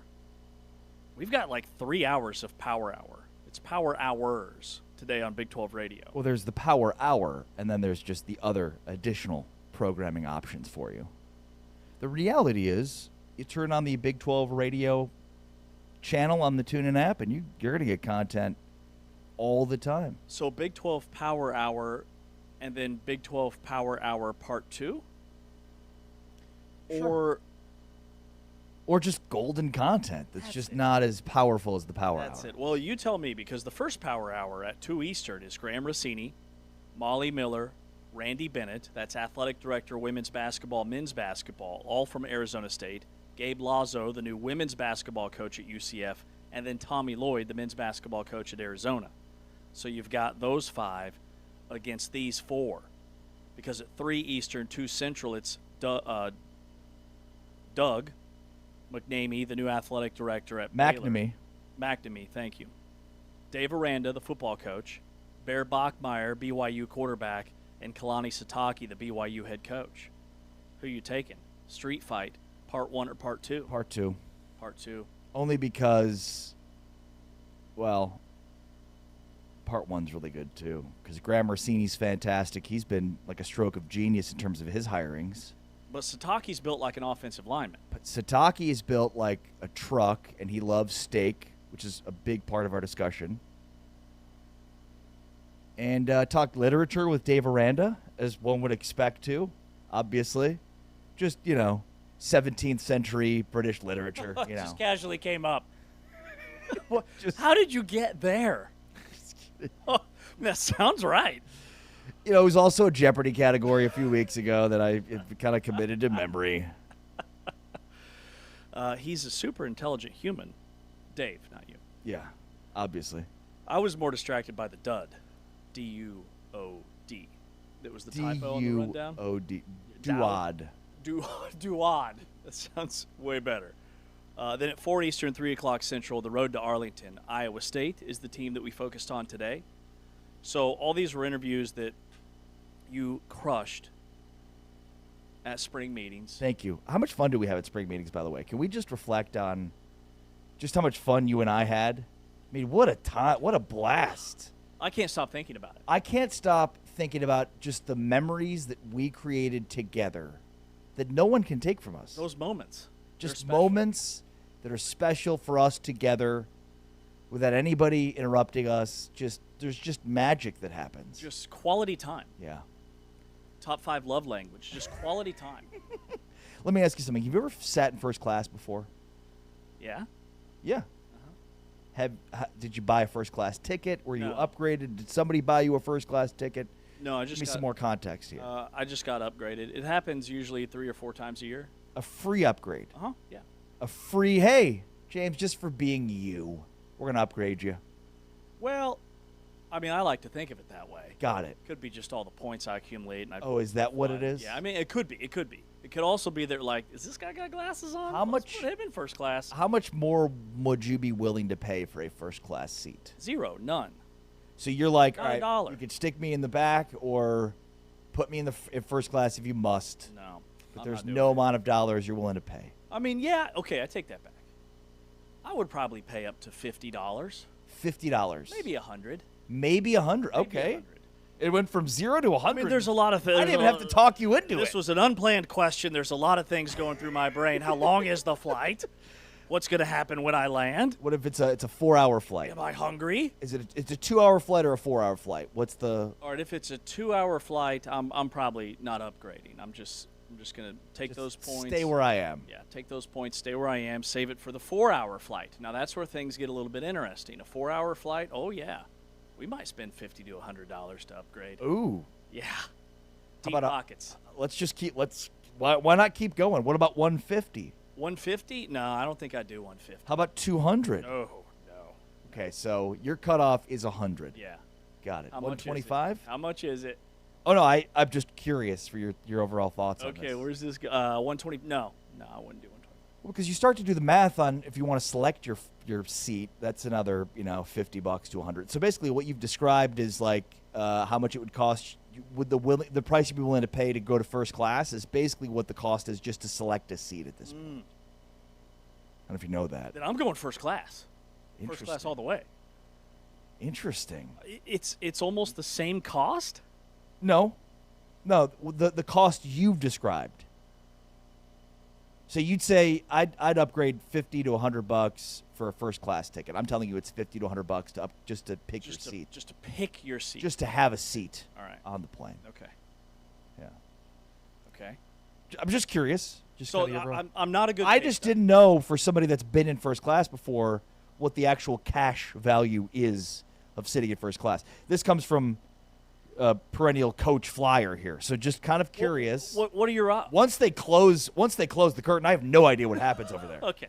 So I mean, if they're throwing a party, if there's who knows what happens. All right. So I've never even been in the bathroom in the first class flown area.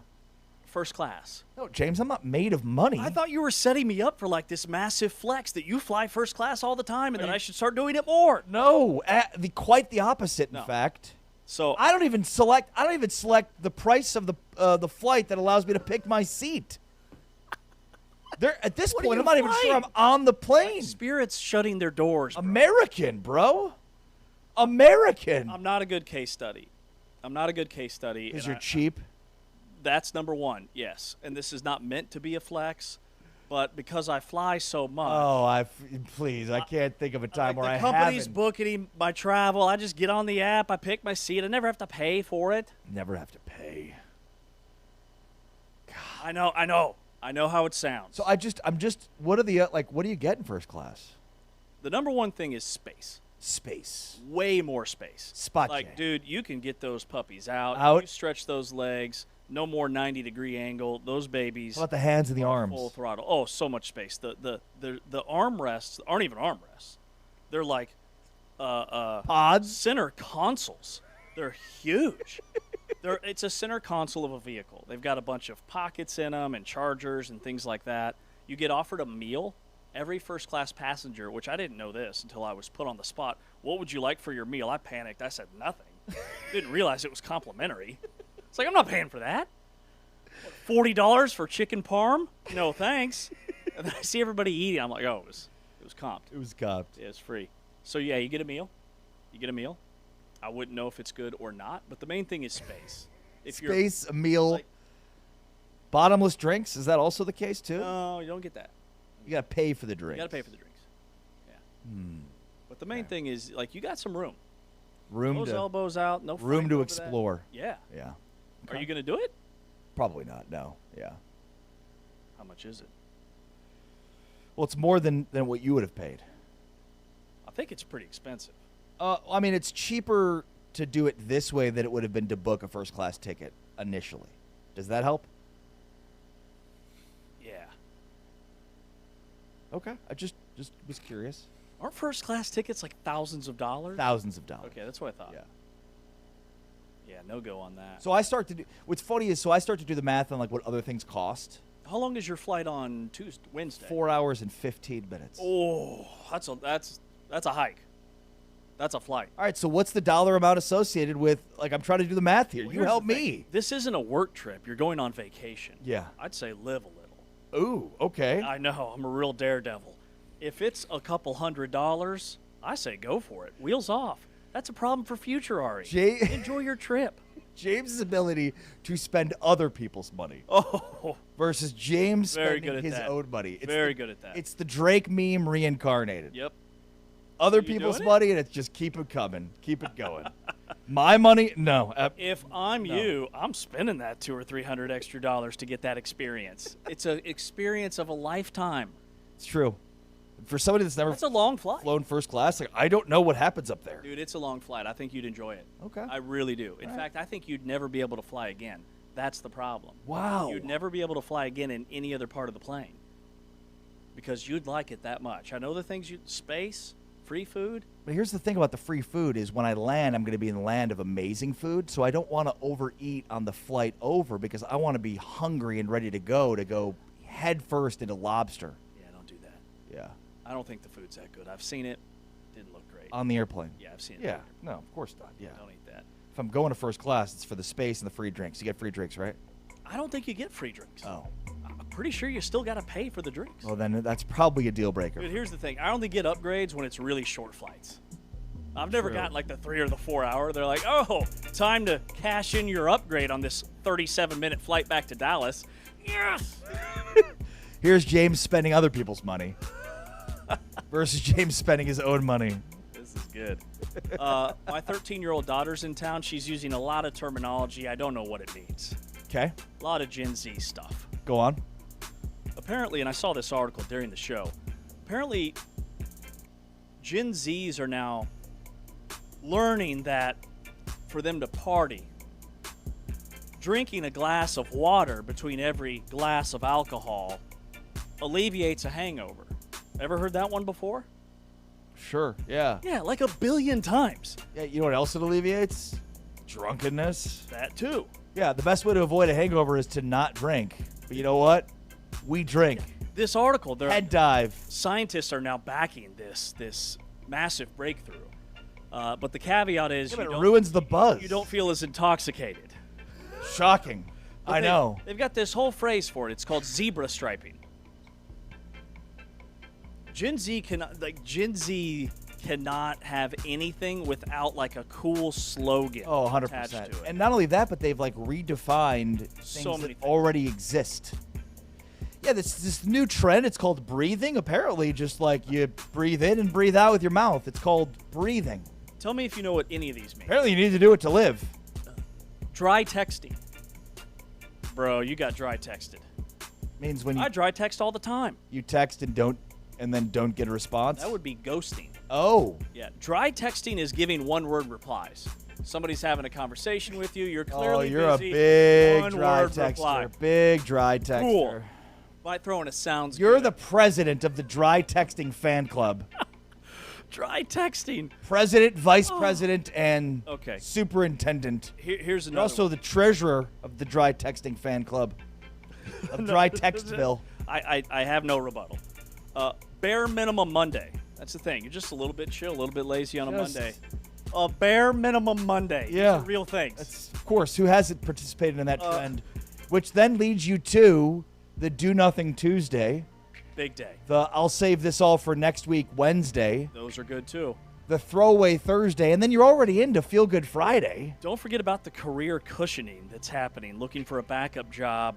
While you're in the Before- job. While you're in the job. Of While course. you're in the jar. Who doesn't job. career cushion? Dude, last time I was bed rotting, not bed wetting, bed rotting. Right, who bedwets in 2026? Bed rotting, laying in bed all day. Bro, I'm just bed rotting. That's Do this weekend. I just bed rot. Definitely a new thing that Gen Z invented. Good for them. Yes. Look at them invent all these things that have already existed. Exactly. Way to go, Gen We Z. called that laying in bed all day. Relaxing. I'm just bed rotting, bro. Yo, you zebra striping while you're bed rotting or what? Stupid terms. Oh, good stuff. All right. We'll Is do it again good tomorrow. stuff? It's good stuff because you made me laugh. Thank you. It's always the best. Coming up tomorrow, road to Arlington, we hit TCU. Don't miss the Big 12 Power Hour starting at 2 o'clock Eastern, 1 o'clock Central. Like a billion interviews for 3 hours today on Big 12 Radio. Special thanks to all of our guests. Anthony Smith, our video producer behind the camera for Big 12 Studios. T-Chains on the audio side for TuneIn. He's Ari Timken. I'm James Westling. We're back tomorrow, 8 to 11 Eastern. But for now, we're out. Peace.